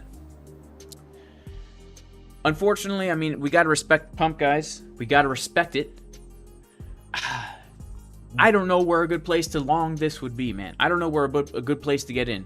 You said you got in on 0.00003 cents. I mean, you're up pretty good in profit. I would definitely take some profit. Move your stop loss to your entry. You made 100%. So that's awesome, you know. It's tough with coins like these guys because when there's not much data and there's not much historical data here on the charts, it's like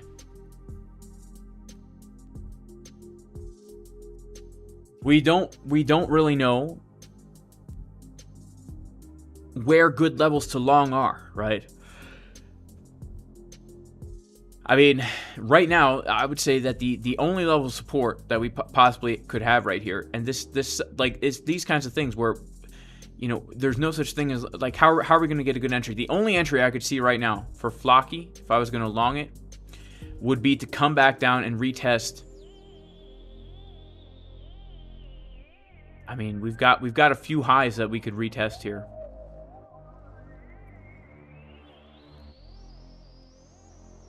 I would honestly, like, for me, I would want to see 0.0000385570. And the reason why is because right now, if we come down from here, it's a golden pocket, it's a support resistance flip. It's really tough to talk about coins like this, guys, because it's, you know, what do we have here? We don't have much resistance until we're coming up to 0.0001 cent. That's our next area of resistance on the weekly. And it's like, we don't have a good entry for us right now. I mean, there's just no good entry, right? We have to buy low and sell high. Of course, we could gamble it right now, but we're not here to do that. We're here to get good entries. So a 200% up on the week. I don't know. I would wait for a pullback on it and try and find some kind of entry on maybe a lower time frame. If this thing is going to continue pumping, we don't know what it's going to do either. We are printing some pretty potentially bearish divergences on the daily, which is going to happen after a big pump anyway. It's tough, man. I'm sorry, but it's tough. You know, that's why I don't really trade these types of low cap coins. Like, they're good to buy moon bags of when they're low if you know about them, but a lot of times if you don't know about them and you're finding out about them late, it's too late, right? If it's already pumped, you probably missed the pump. But here's the thing, it could still keep pumping. So if you have, you know, of course, not financial advice, if you believe in this thing, because Elon Musk, the muskrat himself, is coming out here putting microchips in our brains and stuff, you know, the counter Bill Gates character that's presented to us is pumping this thing, then perhaps it's going to keep going. I don't know. But yeah, it's an interesting coin, man. If you're in profit on this thing, I would take some profit. That's my rule. I take profit and then let it go. What do you have to lose if you're taking profit and letting it go?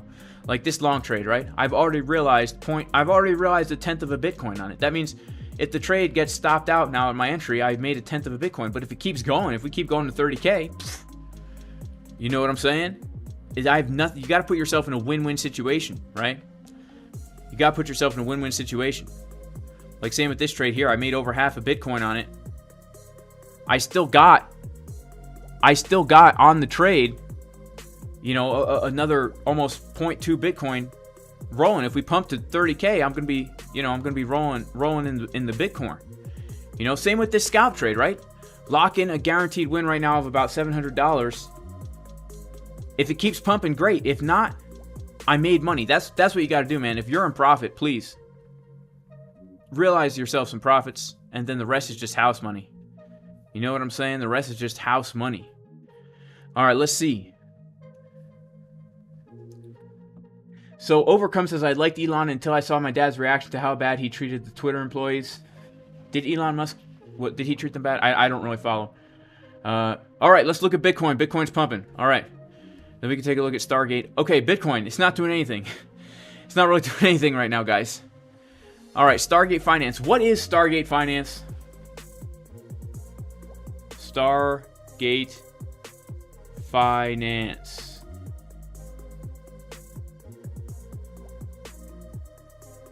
Okay, STG. STG.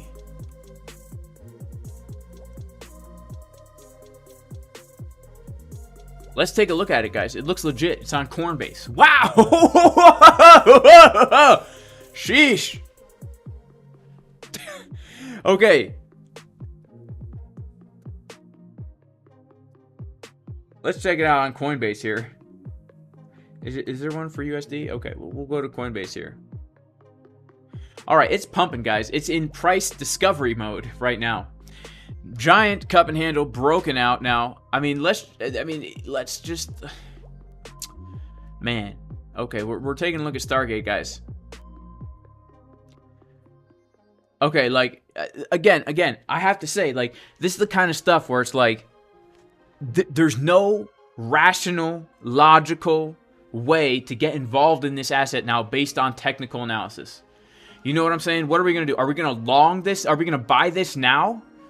It's at an all-time high. That's not the way to do it, right? If we buy it now, we're no different than all the people that called me up when Bitcoin was at like 60K, and they're like, bro, is it a good time to buy Bitcoin? I hear it's going to 100K. Should I buy Doge? It's going to $1. It's like, nah, it's not a good time to buy it, right? And here's another issue. I know people hate this, right? People hate this when you talk like this, but where would you buy this right now? Like, let's go to the daily time frame. There's really no place to find support, which is the problem. So you have two options. You could either buy it on spot and just hodl it and not worry about liquidation if you believe in this project. I don't know anything about this project. I don't. But if as a trader, right? That's what I am, right? I'm a trader. So as a trader, I have to say, if I was looking to buy this, I would have to wait for a significant pullback. So let's see if there is a place I would look. Here's where I would look for it.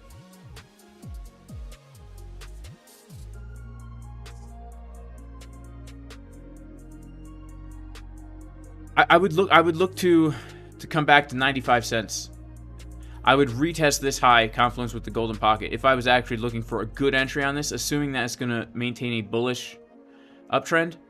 We have this support resistance flip coming in at 95 cents, confluence with the Fibonacci golden pocket, confluence with this daily order block right here. This is going to be our zone, our buy zone right here. Now, we might not be gifted with this, but if we are gifted with this, this is a good opportunity in my opinion. You're buying a support resistance flip, 91 to 95 cents. And if this is going to be a cup and handle and we are going to see the cup and handle breakout, let's see if we can obtain some targets for this, right? Because we can obtain targets.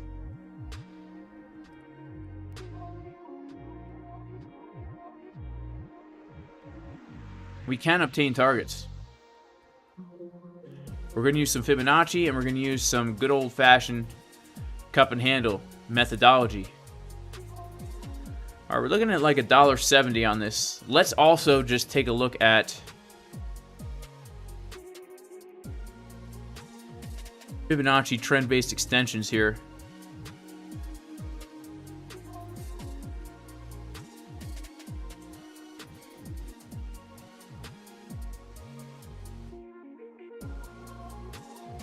Yeah, the 2.618, that's about right. Yeah, so, I mean, this is like highly speculative, but if I was going to say, if I had to look for a trade setup on this, I would be looking at this right here.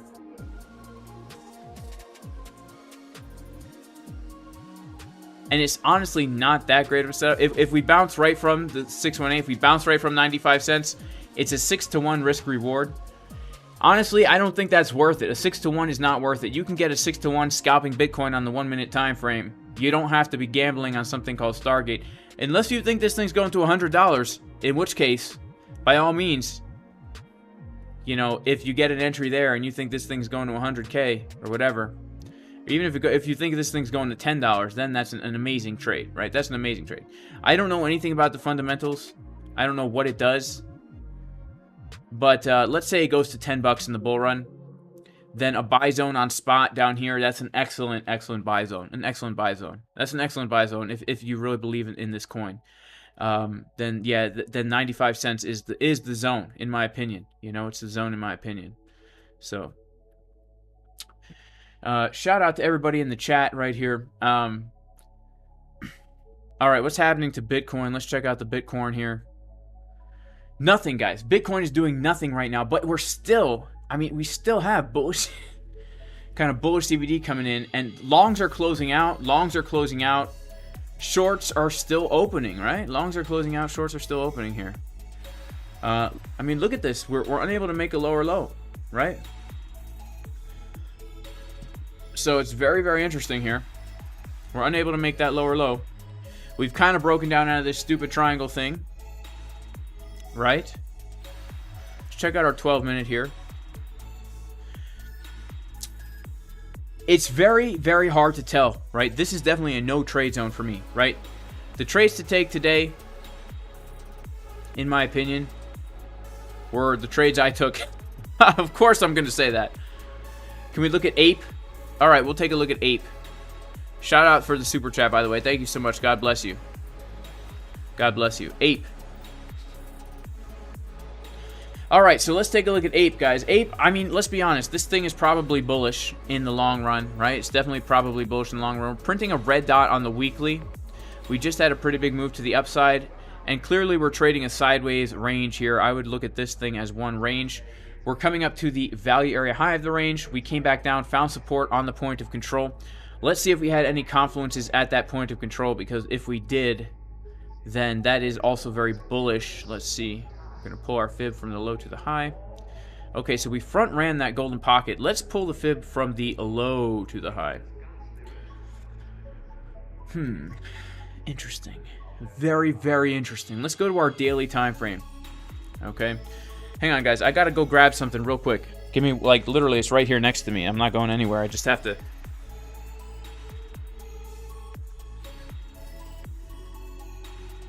I had to grab this this mouse here because it died on me. I had to charge it, and I'm like lifting my hand up to the laptop, and my arm's getting tired over here, guys. You know.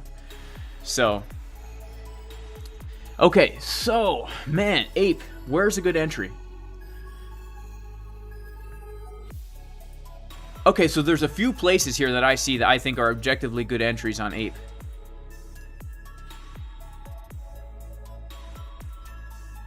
That's a nice one.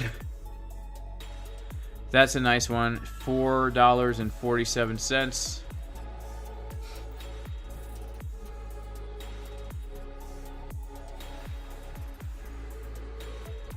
$4.47, guys. This is objectively a good entry. Here's why.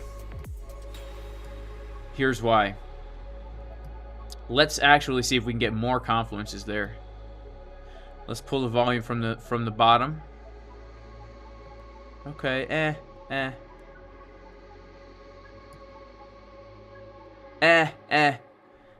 you know, it's a tough one, guys.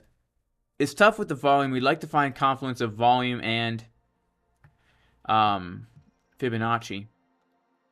But we have ourselves, what we have right here is a daily order block. We have a daily order block. Let's see, we have another one down here. Whoops. At $4. Let's put on our 786 fib as well. This is nice, guys. I love doing technical analysis. You know, I dream about it. I dream about doing TA. There's nothing like pulling a fib. You guys know what I'm talking about, right? Comment in the chat if you guys know what I'm talking about. How there's just such a good feeling about pulling a fib. It's like, it's so refreshing. When you see a nice confluence like this, doesn't it just do something good to your soul? So there's two areas. The juiciest zone to buy Ape right now is going to be this area right down here. This is going to be the juiciest place if we're gifted this. I'm talking about $4 to $4.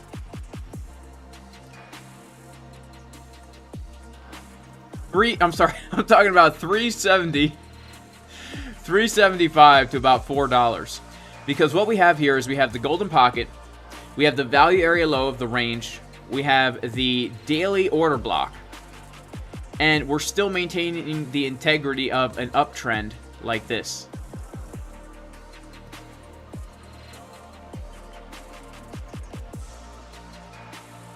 Right? We're still maintaining the integrity of the uptrend. And so what we would want to see is... man, you know what would be amazing to see would be something like this. Let's see that we get a bullish divergence on the daily time frame as we come down to there. That would be crazy if we did something like this. And we got a bullish div on the daily as we came down to there. That would be very juicy in my opinion. I don't know if we're going to get there, that's the thing, but this is objectively speaking a good place to buy, right? Buy low and sell high. That's the difference between Ape and these other charts that are just like massive drop, massive pump. It's like there's no high or low. How do we know? But with Ape, it's very clear. I mean, this is our low right here. It was our low back in June. It was our low back in November.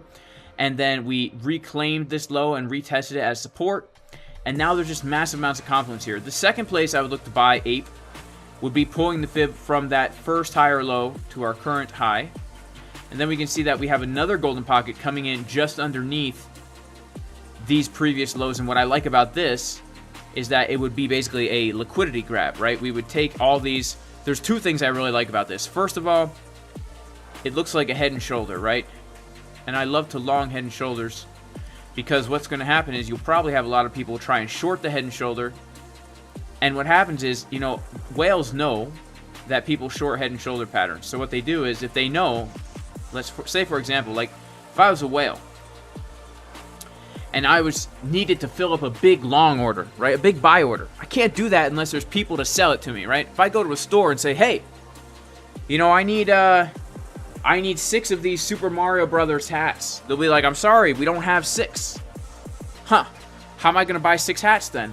Oh, I need 6 people to sell me those hats.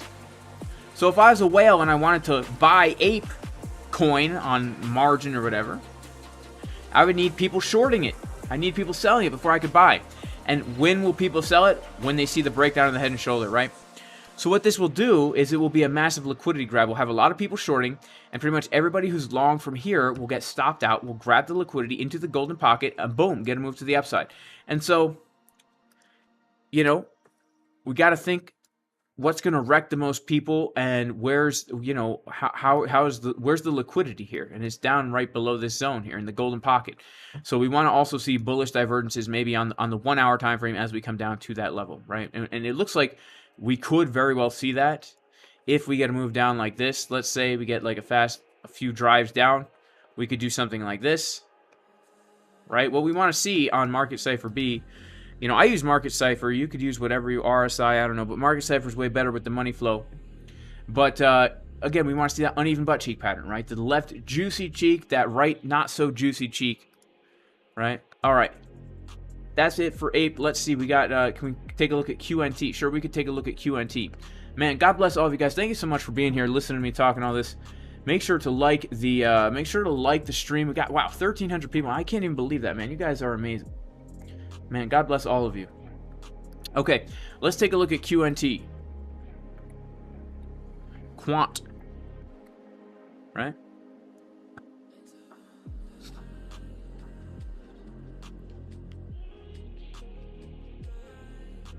Let's take a look at the weekly. QNT looks pretty juicy, I do have to say. I like this chart a lot. Okay, so the reason why I like this chart is because it looks like something, right? There's structure here. There's structure. So we've got a few key levels. We've got a potential CDW, and we've got a weekly order block untapped, which is also kind of a CDW. This is nice. This is nice.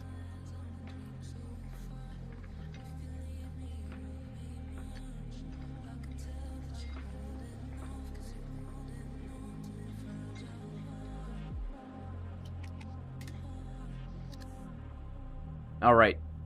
So, 2 major zones of resistance above us. Let's pull out some fibs. Oh, man. Okay, we have a very nice zone of resistance just above us, guys. This golden pocket at $231 to $244 is an amazing zone of resistance. I really like this this kind of structure here, this bottom here. I would be looking for a move up to this zone, and from this zone, I would look for a pullback to get into a long or a buy on this. this would be scenario number 1. This is more of a bullish scenario, right? So let's say we get another move up. This is resistance right here. I would be shocked if we didn't get some kind of resistance here. The reason is because we have the Fibonacci golden pocket. We have massive amounts of liquidity to be grabbed from these highs. We have the weekly order block right here, which I guess you could say has already been tapped, but we have this weekly level up here, which is untapped. So this zone is very nice. So if we get our move up to here, we're keeping the integrity of the uptrend, right? Higher highs, higher lows. Then we would look to get in on a pullback. And we have a beautiful range right here to look for our pullback. Let's pull our fib.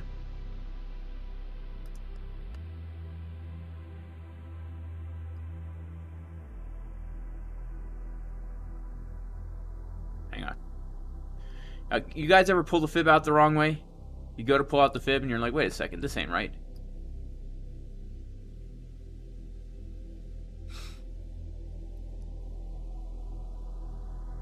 I mean, this would be ideal for me. We come back down, retest the value area high, golden pocket. That would be nice for me, right? Honestly, that would be really nice. On the other hand, on a more bearish pullback,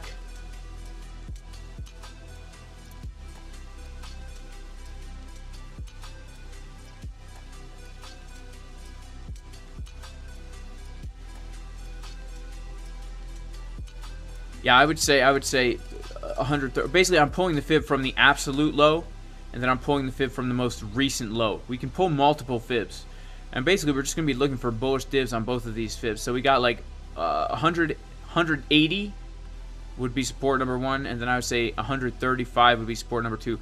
But let's say that we do get another move down from here. That would actually be a little bit more bearish looking, because we do want to maintain the integrity of this uptrend. But if we get a pullback from here, let's say, let's see what's already happened here. We've already hit the local golden pocket once, giving us our potential long entry on the higher low of this bounce. So it's kind of a bummer. But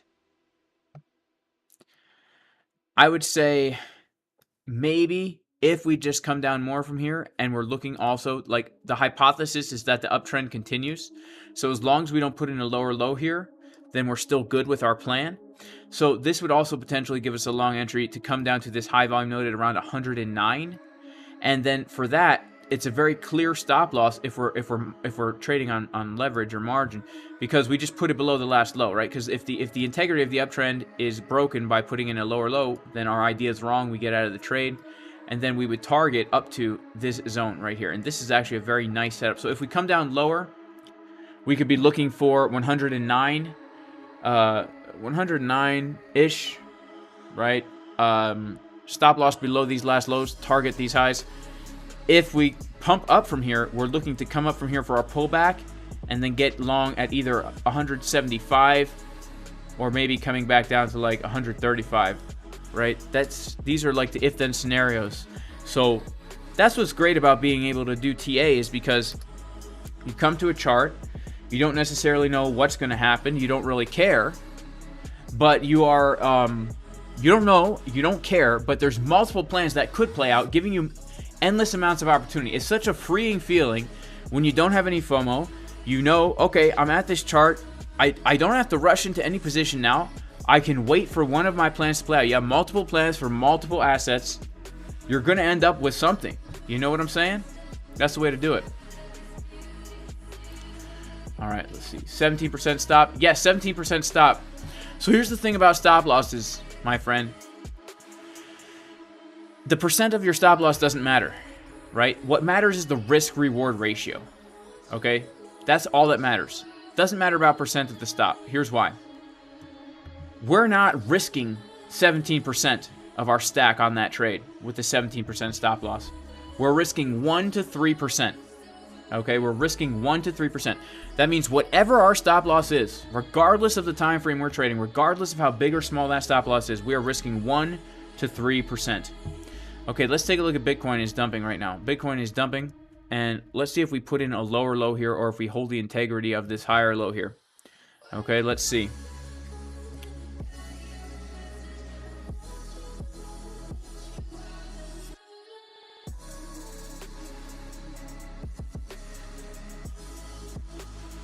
What indicators do I use? I use Market Cipher. Link in the description if you want to check it out. It is a premium indicator. It's a paid indicator. I use ExoCharts, and I use Coinalyze. Coinalyze.net is a free tool that can give you some really nice confluences, right? Okay, so we are dumping down here. We are dumping down, and it looks like my long trade might get stopped out here, guys. Okay. I am long. And I have my stop loss right here. My stop loss and profit to guarantee me a $700 win. Let's see if we get stopped out. Or if we put in a higher low here. Okay. Now the reason why I have my stop loss at the retest of the golden pocket right there.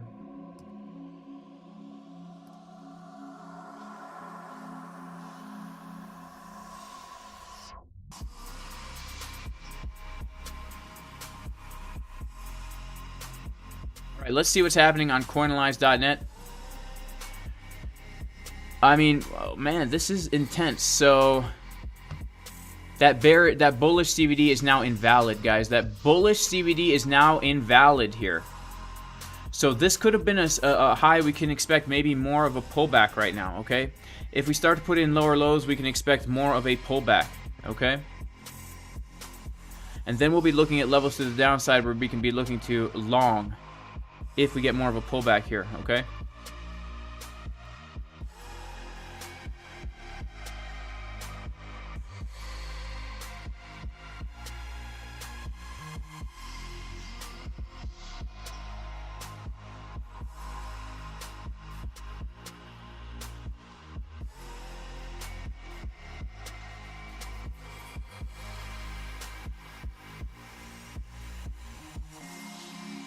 Shout out to J-Boy Bullish, who wants the best for everyone.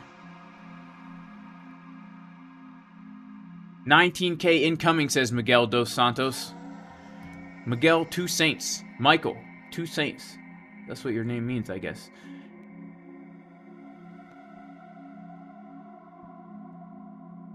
Yeah, the POC of the range is at that low. That is correct. So the point of control of our range where we bounced from earlier today, VWAP confluence. So shout out to J-Boy Bullish. We finally got our bounce from the VWAP, bro.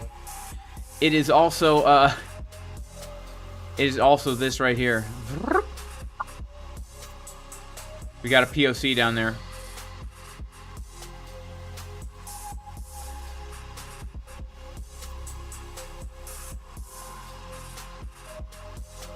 And we have our VWAP still below. So let's see if we bounce from VWAP again. Honestly, guys, the more time we're spending here, the less bullish it looks, right? The less bullish it looks here.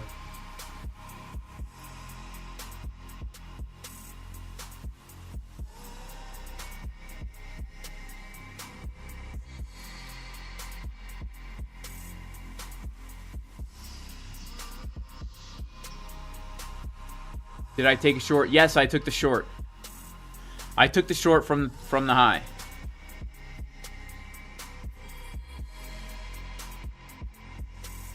$25 to $11.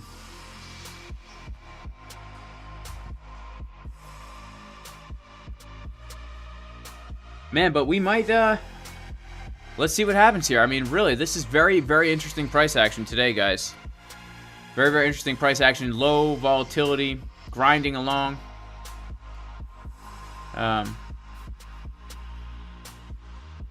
Money flow coming up. New FUD about Binance. 1 hour red dot on Market Cipher. Money flow is low, question mark.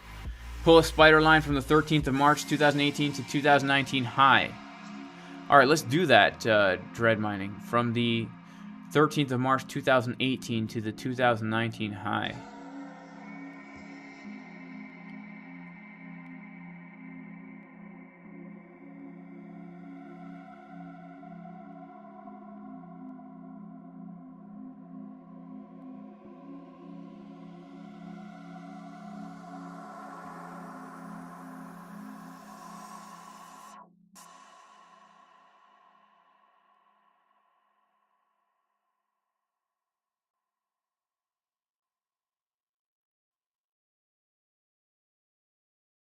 The 13th of March 2018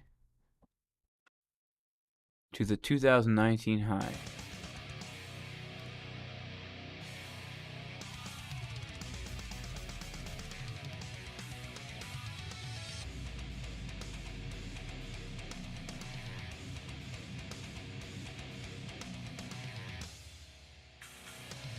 Interesting. That is super interesting, man.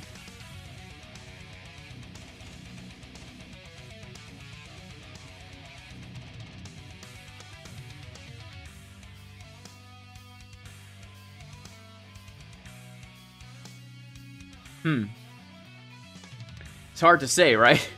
That's an interesting spider line. Is this the correct one, Dread Mining? Is this the correct one, my friend?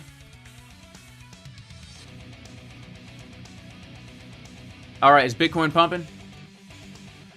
Man, we're getting a little pump right here. On the 1 hour, on the 3 minute, let's check it out. On the 1 minute, let's check it out.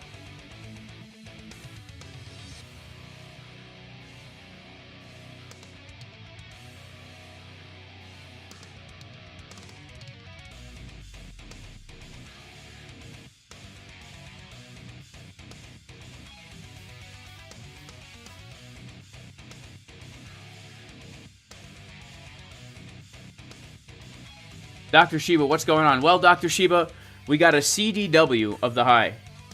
And so now we're just doing kind of nothing, right? We're back in the range, man. We're back in the daily range. I mean, really, it is what it is. We're back in the range here on the 15-minute chart.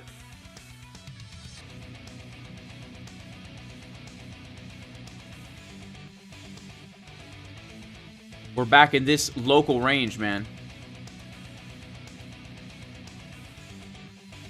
So our range low is down here at like 24.3, and our range high is up here at about 25.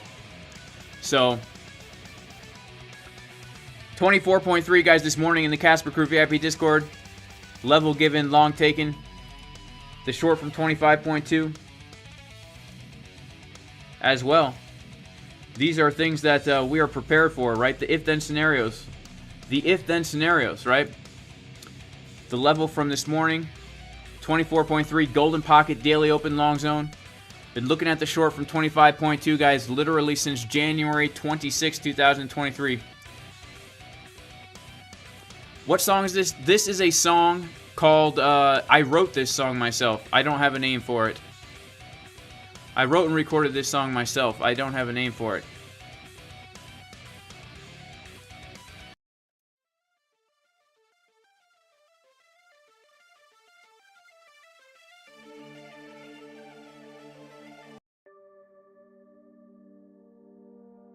All right, let's see what's happening on the order book here. We're coming down to the VWAP, guys. This is a key zone of support right now. And as you can see, traders are leaving their trades. Longs are closing out. Most of this volume right here are trades closing. So this move to the downside is not fueled by necessarily new shorts opening. It's being fueled primarily, this last little drop, by longs closing out. You can see we had about 1 million longs open up in this candle right here. And then they're like, nah, just kidding. I don't think I'm going to long right now. Nah, I'm out. I'm out, man. So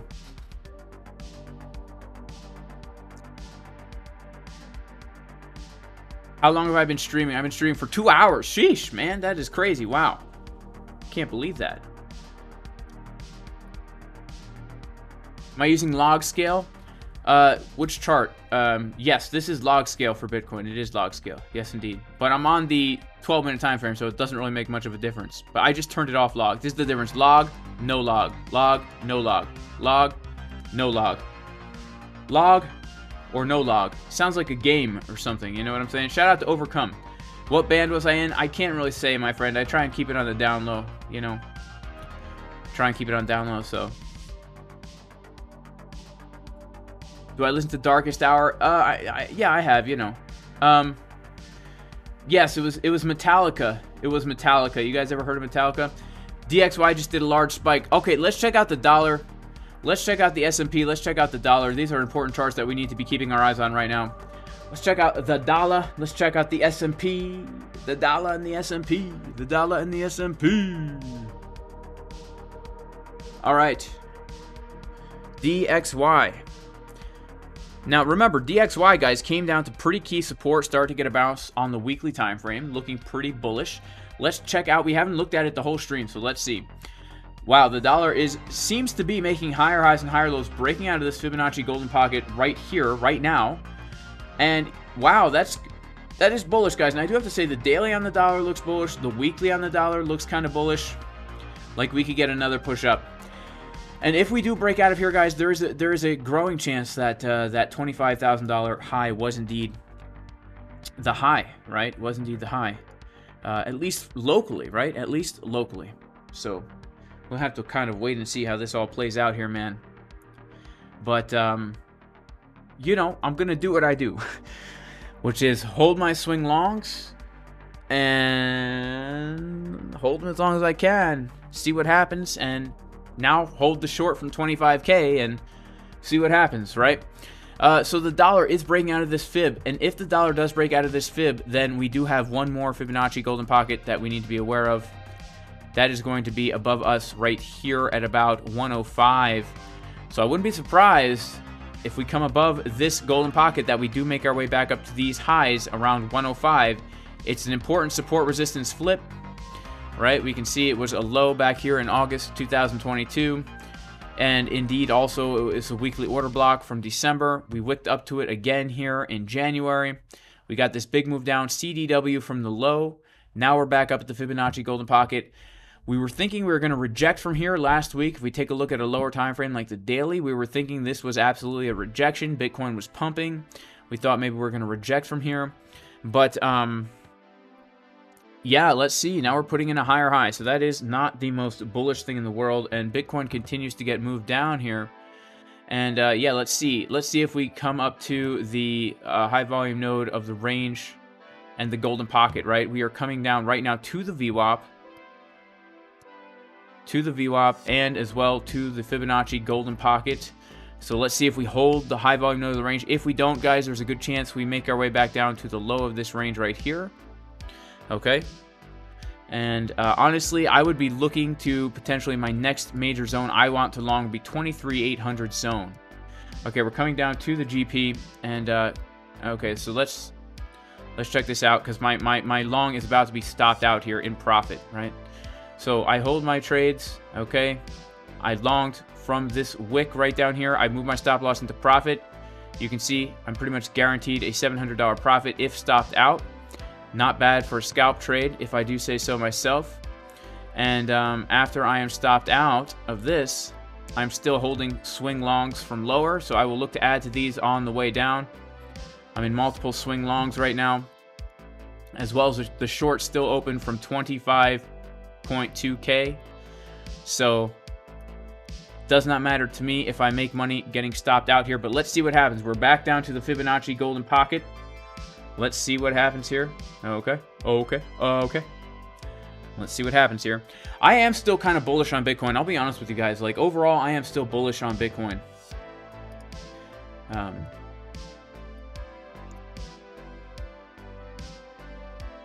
Okay, so It's Your World tagged me and Tom Crown in a DXY chart tweet. Awesome.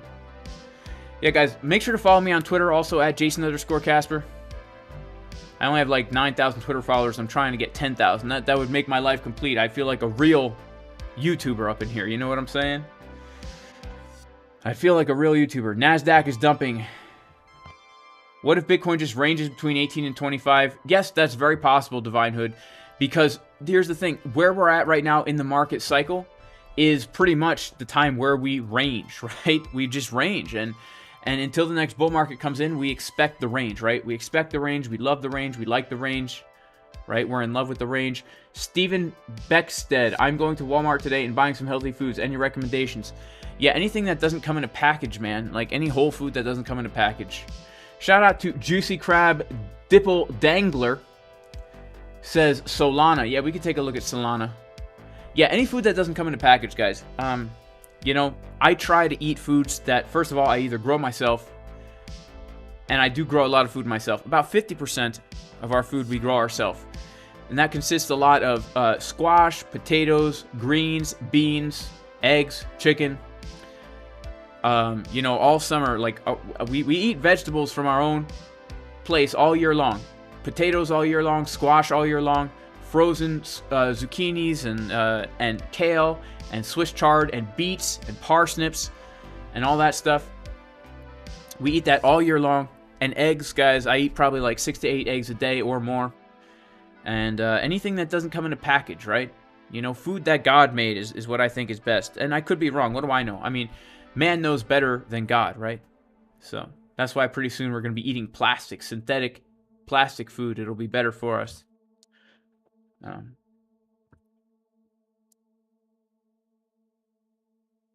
Shout out to I'm My Hero. I grow and eat mushrooms. Do you grow and eat the edible kind, or do you grow and eat the fun kind? Yeah, we can take a look at Solana, guys. Let's take a look at Solana. Let's take a look at good old Solana. Solana. Good old wow, Sol. Okay, let's go to our 4 hour. Sol did not break the range, so this is nice. The fact that we've got a nice range here. Sol is...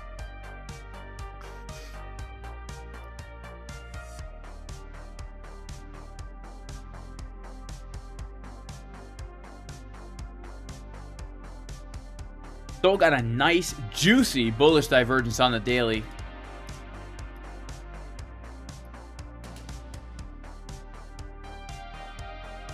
Nice, uneven butt cheek pattern on the daily. This is beautiful. Oh, wait, this is the 4 hour. Never mind. Sol got basically what Bitcoin got in the 4 hour. I thought this was the daily, but this is nice. This is nice. Okay, so... let's check out Sol. I mean, for a long on Sol...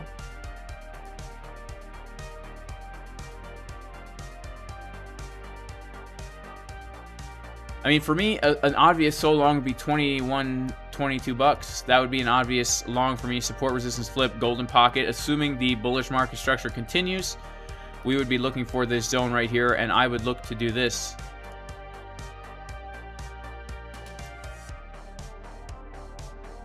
Take these highs, or at least come up to this. I mean, just a range trade. Literally just a range trade. 6 to 1 risk reward. 2% stop.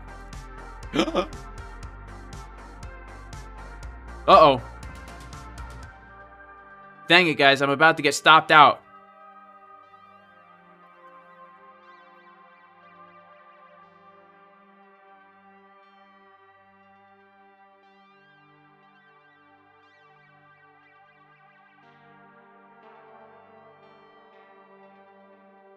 The suspense is killing me. Come on, just do it already. Just do it already. Come on. No. You know, it's what the heck, man? Really? Really? Really? Really? Really? Really? So Solana, okay? Solana, this is what I would look for, man. And if we come down to the 1 hour, I would want to see bull div on the 1 hour as we come down to that zone. That would be a surefire giveaway, in my opinion. Right? Something like this. And we see our 1 hour doing something like this. Nice. Nice. You know?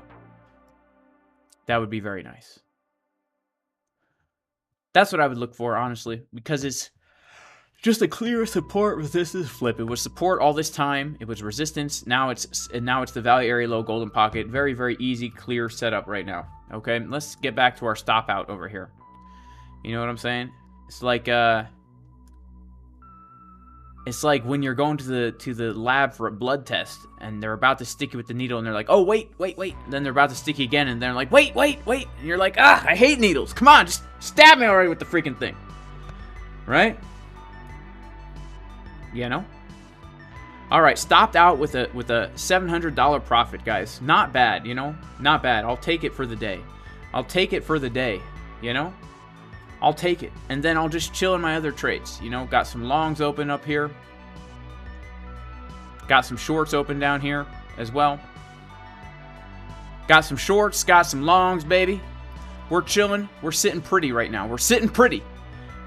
We're long from the low. We're short from the high. Doesn't get better than that, guys. Called being in a schlong, baby. called being in a schlong.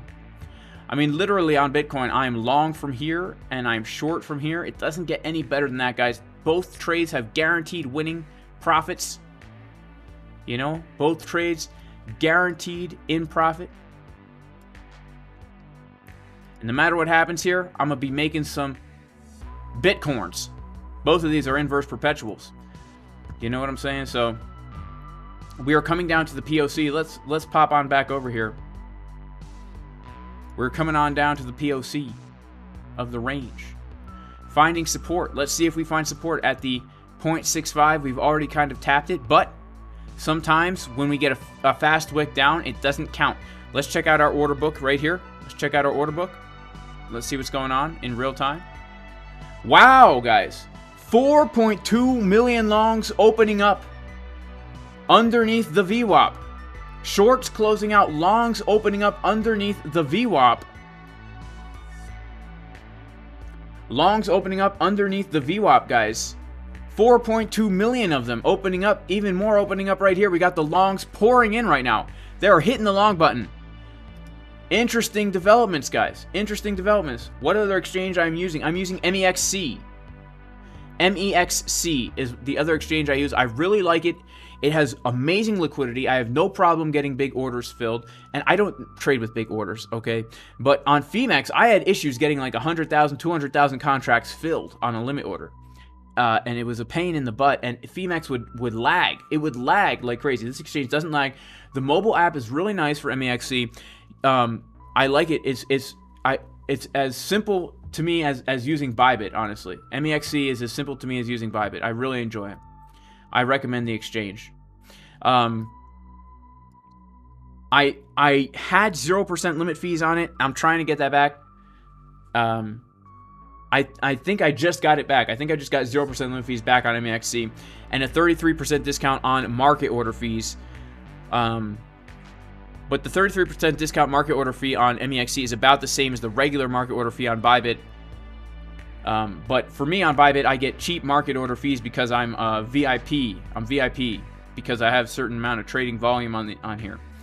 But yeah, MEXC, that's the other exchange. I like it, guys. I mean, if you're looking for another exchange, I like using multiple exchanges because it allows you to be in multiple trades. You could be logged in at the same time from your phone. You could switch apps.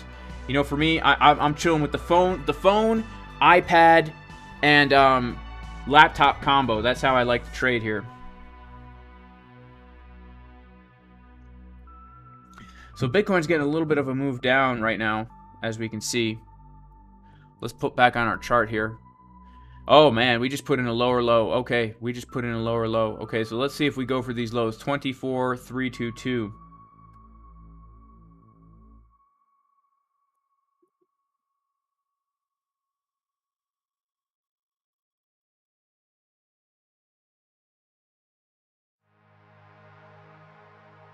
Oh man, we are dumping down, guys. She's.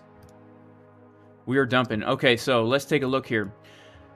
If we put in a lower low, we are looking down toward this zone here of about 24.3 would be the next major area I would be looking at here. Let's check out what is happening on the on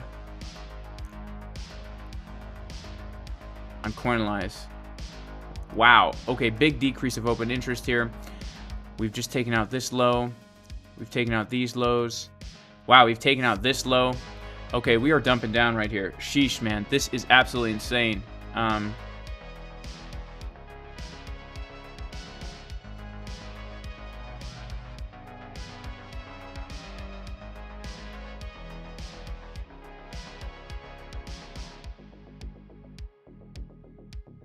This is crazy. Wow. Wow. All right, so we've taken out the low there, guys. We've taken out the low.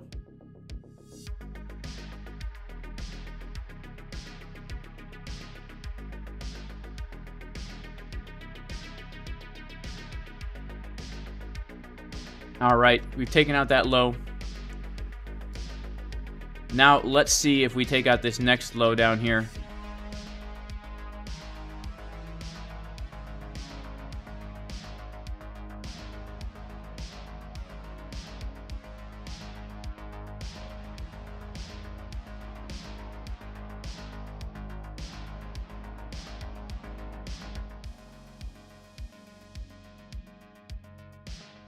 I've got another little TP down here, just a small one, because I think, honestly, if we lose this low, we're going to come down a lot lower.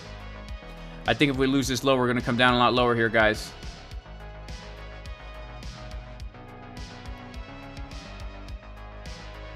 Went to long again. I would be looking, honestly, to take a long at around 23,800, to be honest with you. Around 23,800. But we'll have to wait and see what happens here.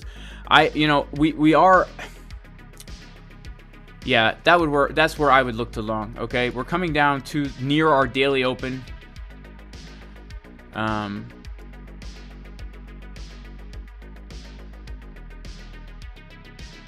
Yeah, so now we've got confirmed bearish div on the 1 hour. Man, I'll be honest with you guys. I thought we were going to come take that high out again. I thought we were going to put in another high. There. Maybe we still will. I mean, I don't know. Right? We're still just trading in this clearly defined sideways range. So there's no reason to get overly bullish or bearish.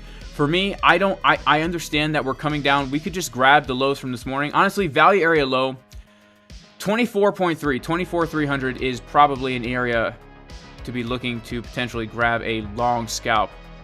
24,300 could definitely be an area to look, guys, for a long scalp. 24.3. Yeah, 24,271. Let's look for 24,271. Let's take out the lows from this morning and get a nice CDW from here. That is a possibility, but if we don't get the CDW, we're looking down to 23,800, and if we lose 23,800, we could come down quite a ways, guys. So let's check out what's happening on CoinAnalyze locally here. Okay, we need to go to EXO because we can't see too clearly here. So stand by, guys. We're going to head over to EXO charts. Oh, wait, we're in EXO. I mean, we're in... All right, yeah. We're in Chrome here. Okay.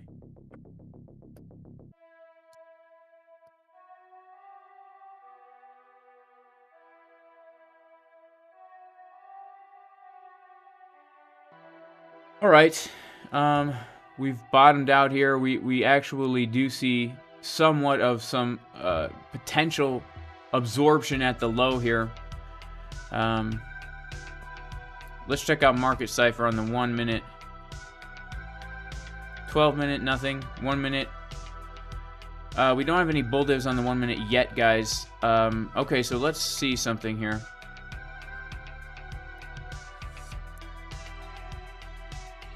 Let's pull a fib out. We might have some buy the dip type people in here.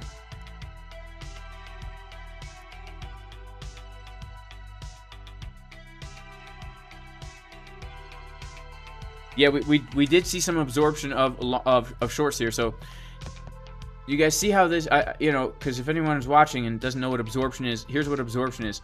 We put in our low, and then we put in a higher low. And as we put in a higher low, we literally just see shorts opening up and more shorts opening up. CVD getting lower as the price gets higher. That's showing us absorption at these lows here. Absorption of shorts. Whales are building longs down here. That doesn't mean we're going to get a huge move, but it means we're going to get some kind of a move up, right? And we can also see market Cipher B printing a bottom, so it all kind of lines up together. If we put in a lower low here, I think we could be getting some potential bullish div on the 12 minute. I would definitely be looking for a long scalp if we make our way back down to basically, yeah, the value area of this range here. Right, the value area of this range. Let's head on over to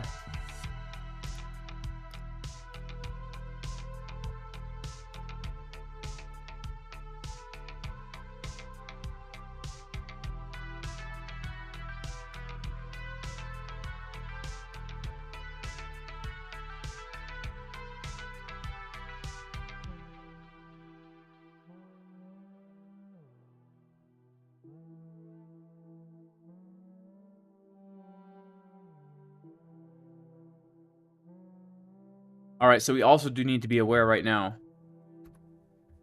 of this.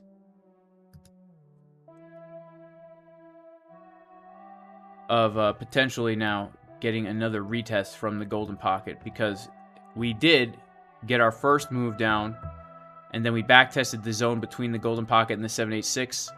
We need to be aware of the same thing happening now, because we could just get another move back up to these highs, guys.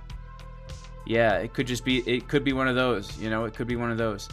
Especially if we reclaim this low at 24,612.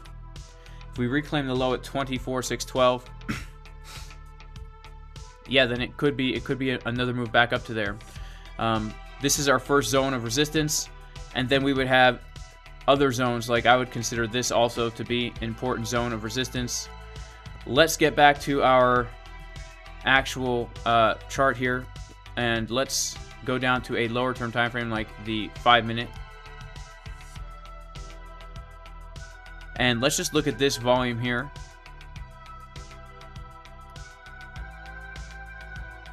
Yeah, so, okay, this will be interesting.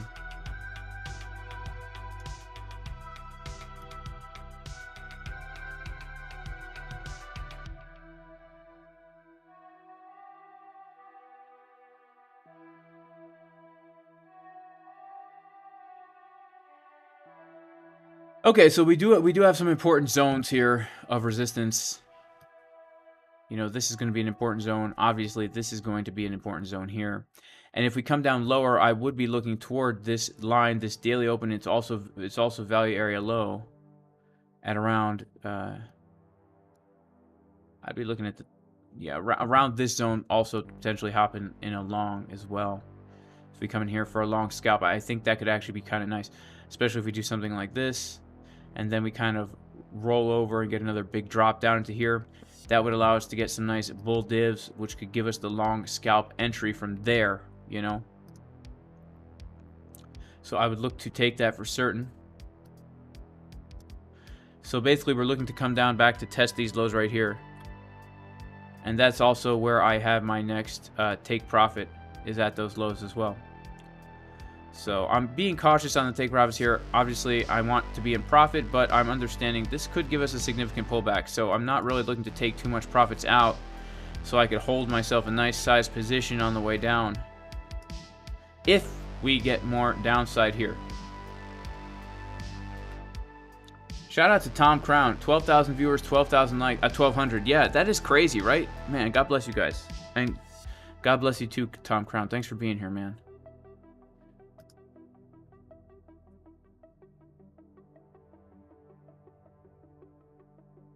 Everyone go check out Tom Crown. Make sure to subscribe to his channel. Make sure to be in all of his live streams. He's giving the juice for free, guys.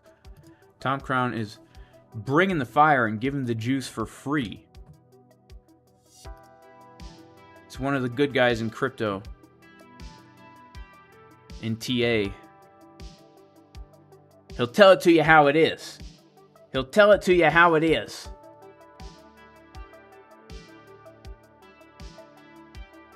What a day, guys. What a day, man. I have to say, what a day.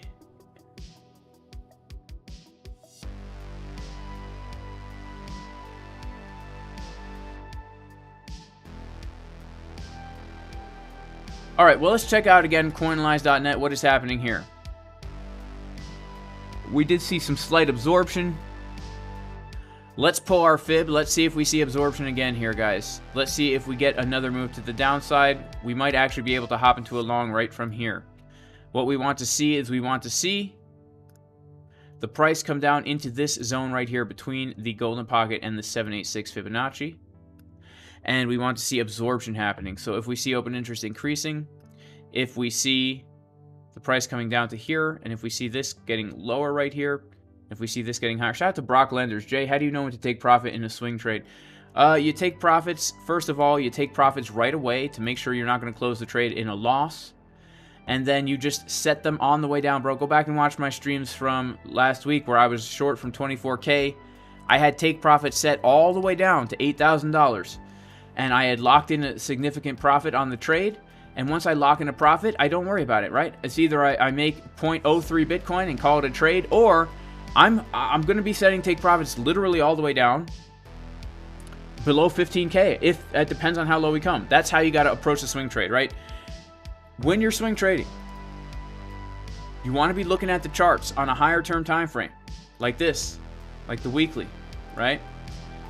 And it's just like trading. It's just like range trading, scalping in a small range, right?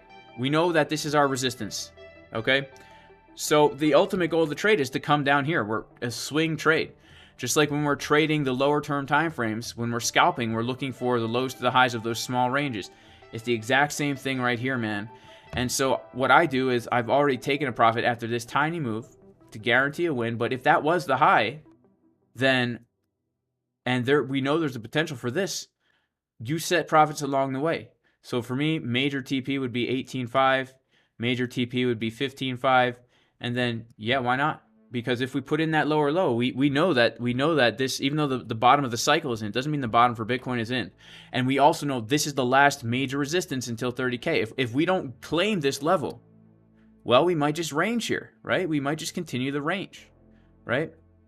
So it's no different than trading the 1 minute time frame. On the 1 minute time frame, you know, we would be looking to TP at the highs and lows of local ranges, right? So, for example, the long trade that I entered this morning from here, right?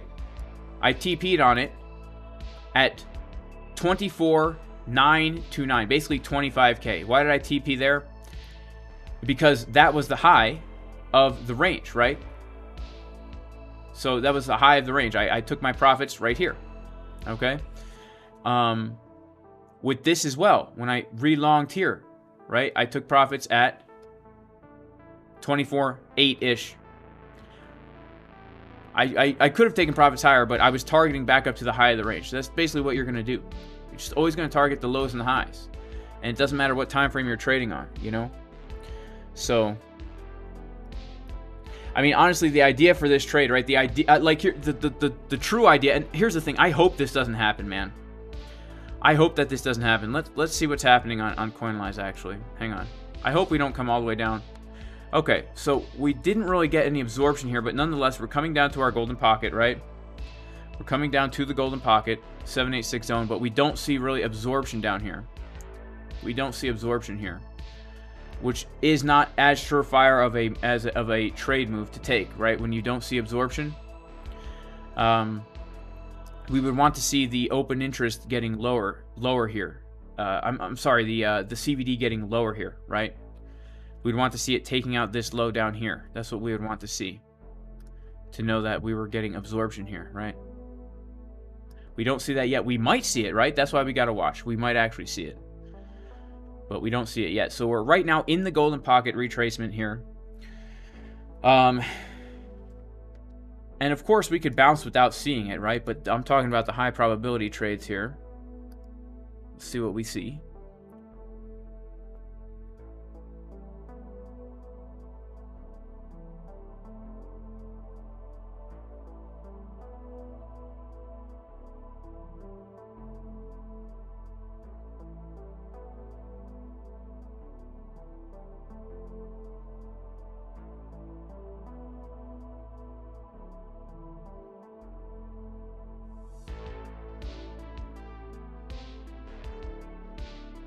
Now, I do want to take out these lows eventually here. That would actually be a really nice potential move for me there, to take out those lows.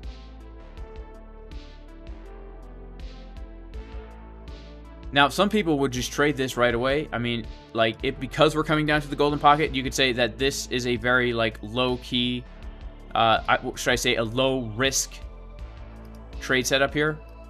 Because your stop loss goes, it only needs to be 0.2% stop, right? A 0.2% stop. And so it's low risk, right? This is a low risk trade setup. It's lower risk, so to speak, you know?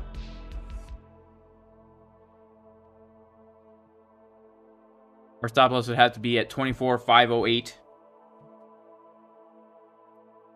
And it's basically, I mean, it's a very low risk setup, right? It's a low risk setup. Our stop loss is very clearly defined. If our price comes down below this area, then we know we need to get out of the trade right away. But because we're at support, we could say, okay, you know, maybe you would want to go for it. And if we check out, let's actually check out what is happening here on our market Cipher B.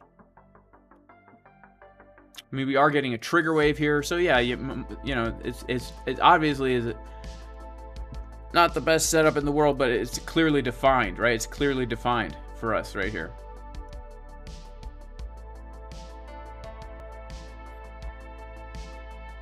It's clearly defined.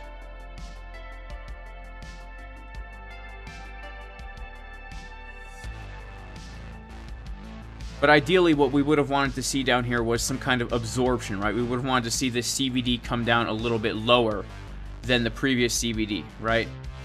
That CVD can give you an edge into seeing absorption. Let's check out EXO real quick here.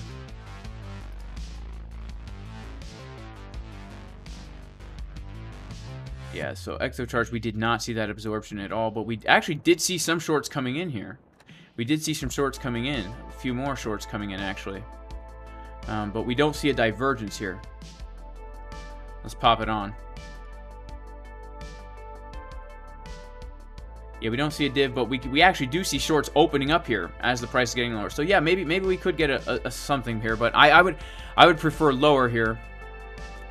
I would prefer lower. I would want to take out these lows here. Want to take out the lows.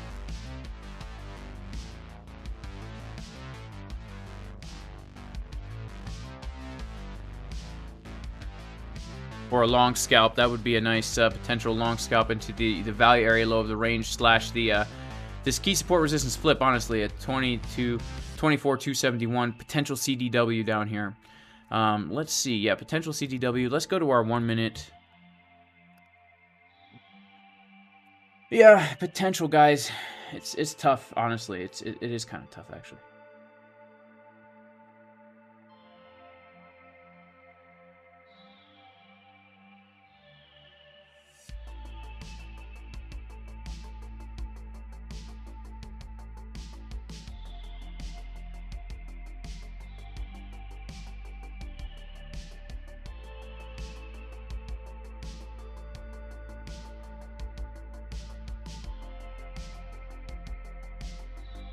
Yeah, we're waiting it out. We're waiting it out. I'm most interested in taking the lows and actually coming down a little bit lower than the box. What's going to be a key level today, guys, is going to be the previous day value area high is actually going to be very key, 23,800, because we'll have single prints that will be filled down there, as well as that previous day value area high is going to be a major zone of support right now. And if we zoom out here, we can also tell that it's actually taking out all the liquidity down here, all of this liquidity that we put in from this mini range. Like if we blind this right here, let's just turn this off. This 23,800 level will be taking out everybody who longed here, and then it's a nice fill of single print support resistance flip, a very nice potential level that I would really actually like to long that. But first, we need to be aware of what happens at the low of this range, because when we're coming to the low of a range, obviously we should be a little bit biased for looking for longs, but we need some kind of entry to present itself. And we are putting in a higher low here. Let's just double check what is happening with the order flow. Yeah, nothing to write home about yet, guys. Wait, is this real? Yeah, I don't like what I see here. It doesn't mean we're not going to get a move. I just don't like what I see. Yeah, there's no reason to FOMO long, you know, if we don't see ourselves a good setup. Shout out to everybody watching this, by the way. God bless you guys.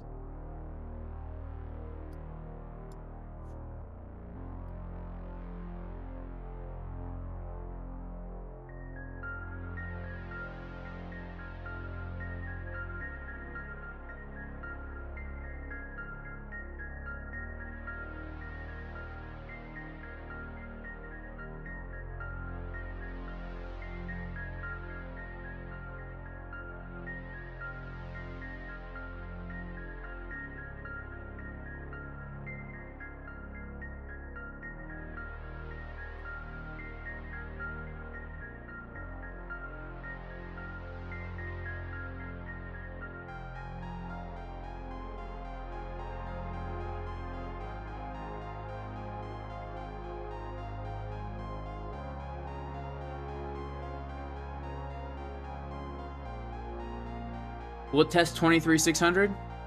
What are we at right now? 24.5? It's so funny. I don't even know what the price of Bitcoin is. It could test 23,600.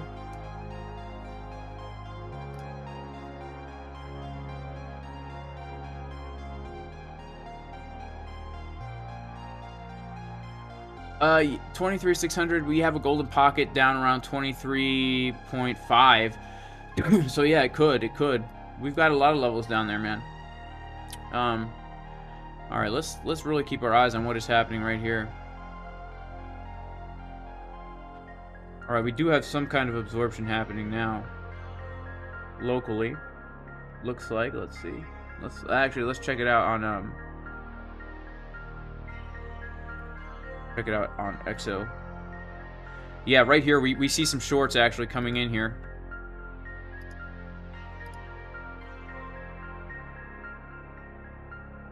We see this, guys. We see. Shout out to LYNC. What do you make of the bearish stuff in the 30-minute? I think we can come down a little bit more from that, guys, honestly. So you guys see this here? You see this right here? As we made this little higher high, we saw some shorts open up at the very bottom and get a little trapped. And as you see that happening, we get this little move to the upside right here. See how that works? Do you see how that works right there? That's kind of like the trigger that you could say, if we're looking for a long at the low, that's like the trigger that you would kind of look for there.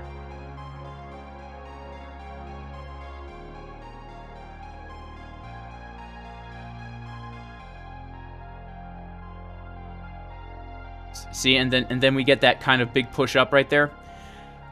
That's what you would want to look for when you're looking for absorption. You would want to see, okay, we put in a higher low, but we see shorts opening up, yet price is getting higher. That's showing us, at least on a shorter term time frame, that there are whales right now that are kind of like looking to push the price up for a little bit, right? So that can like give you the opportunity to get into a scalp trade.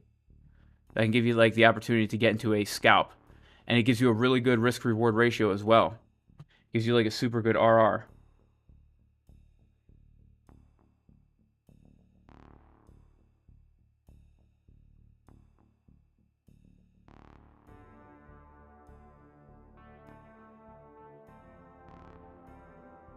Now we've got longs coming in, which is actually starting to give us somewhat of a bearish CVD.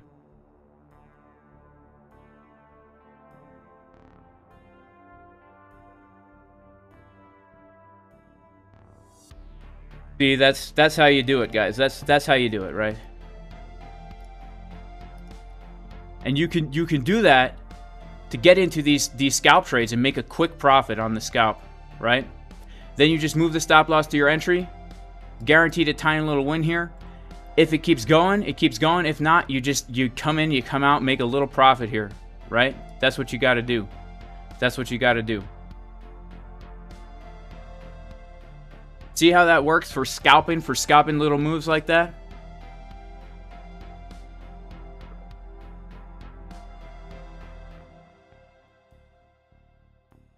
Now let's see what happens. So we saw that little trigger there. Let's see what happens now. Okay, so now we can be looking for another entry.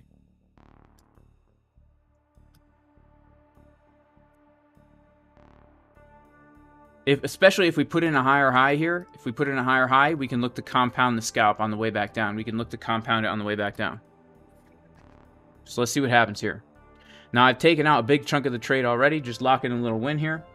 I actually kind of have to even head out soon. But let's see. And we got to be watching the other chart here to scalp this way. We got to be looking at this. We got to be looking at this to see what happens, okay? So now you can see we're actually printing some bearish looking CVD because we have now longs being absorbed at this high, right? Longs being absorbed at the high.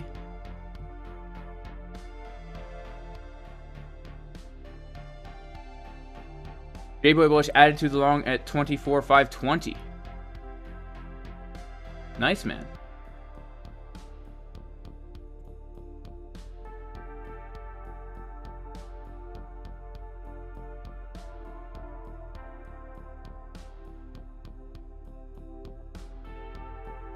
Let's see if we put in a higher high.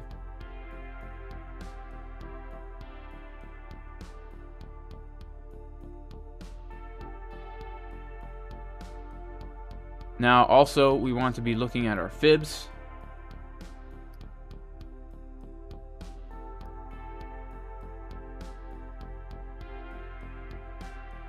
Did we ever? Yeah, we did hit the 786.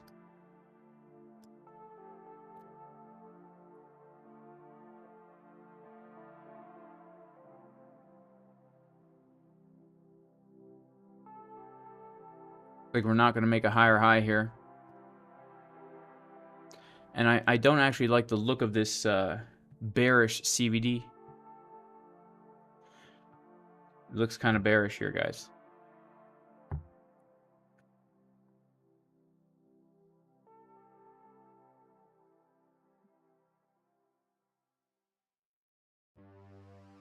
All right, so I've just been stopped out of that long with a $100 profit. Not bad. So here's the thing, guys. If you want to learn how to do this kind of stuff, check out the course, the advanced course, JasonCasperTrading.com, 20% discount. Also, we got the regular course here, goes over how to use Coinalyze.net. And we still do have the promotion, 0% limit fees on ByBit, so that you can take trades like the one I just took, where you can literally scalp. What do we do? What do we scalp? A 0.4% move, guys, for a profit, right? 0.4% move for a profit.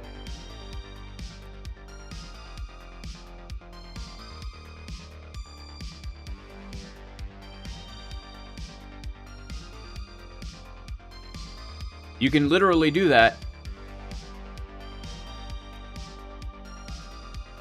0% limit fees, and also if you deposit $100 on ByBit, you can get 1 month free of the Crypto Fusion trading bot, which is our trading bot over here, JasonCasperTrading.com.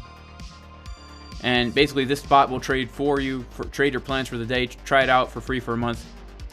All right, let's check out the. Okay, so we're bouncing now from the GP. Wow, would you look at that, guys? Bounce from the GP. That's pretty cool right there. Bounce from the GP, baby. Now that's what we want to see. Honestly, that is what we would want to see right there. A bounce from the GP, and we want to see that higher high made as well. Let's see if we can't do that. Let's see if we can't get this trigger wave, guys. Let's see if we can't get this trigger wave here. Bounce from the GP. Let's see what's happening here.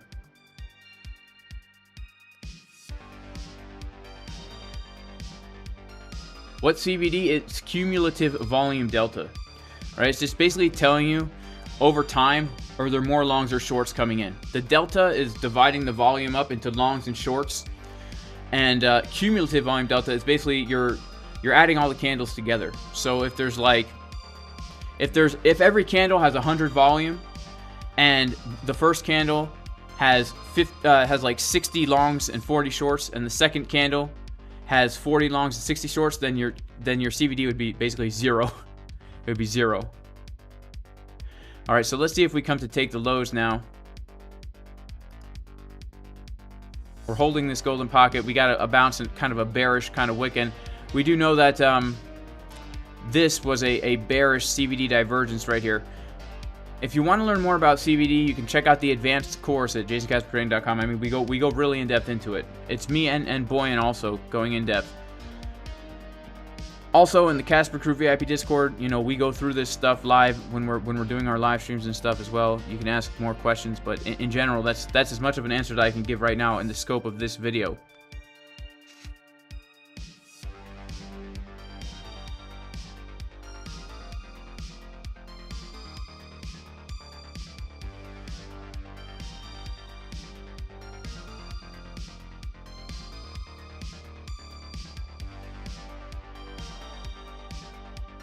All right, let's see if we take the lows, guys. You know, don't you know if we take the low?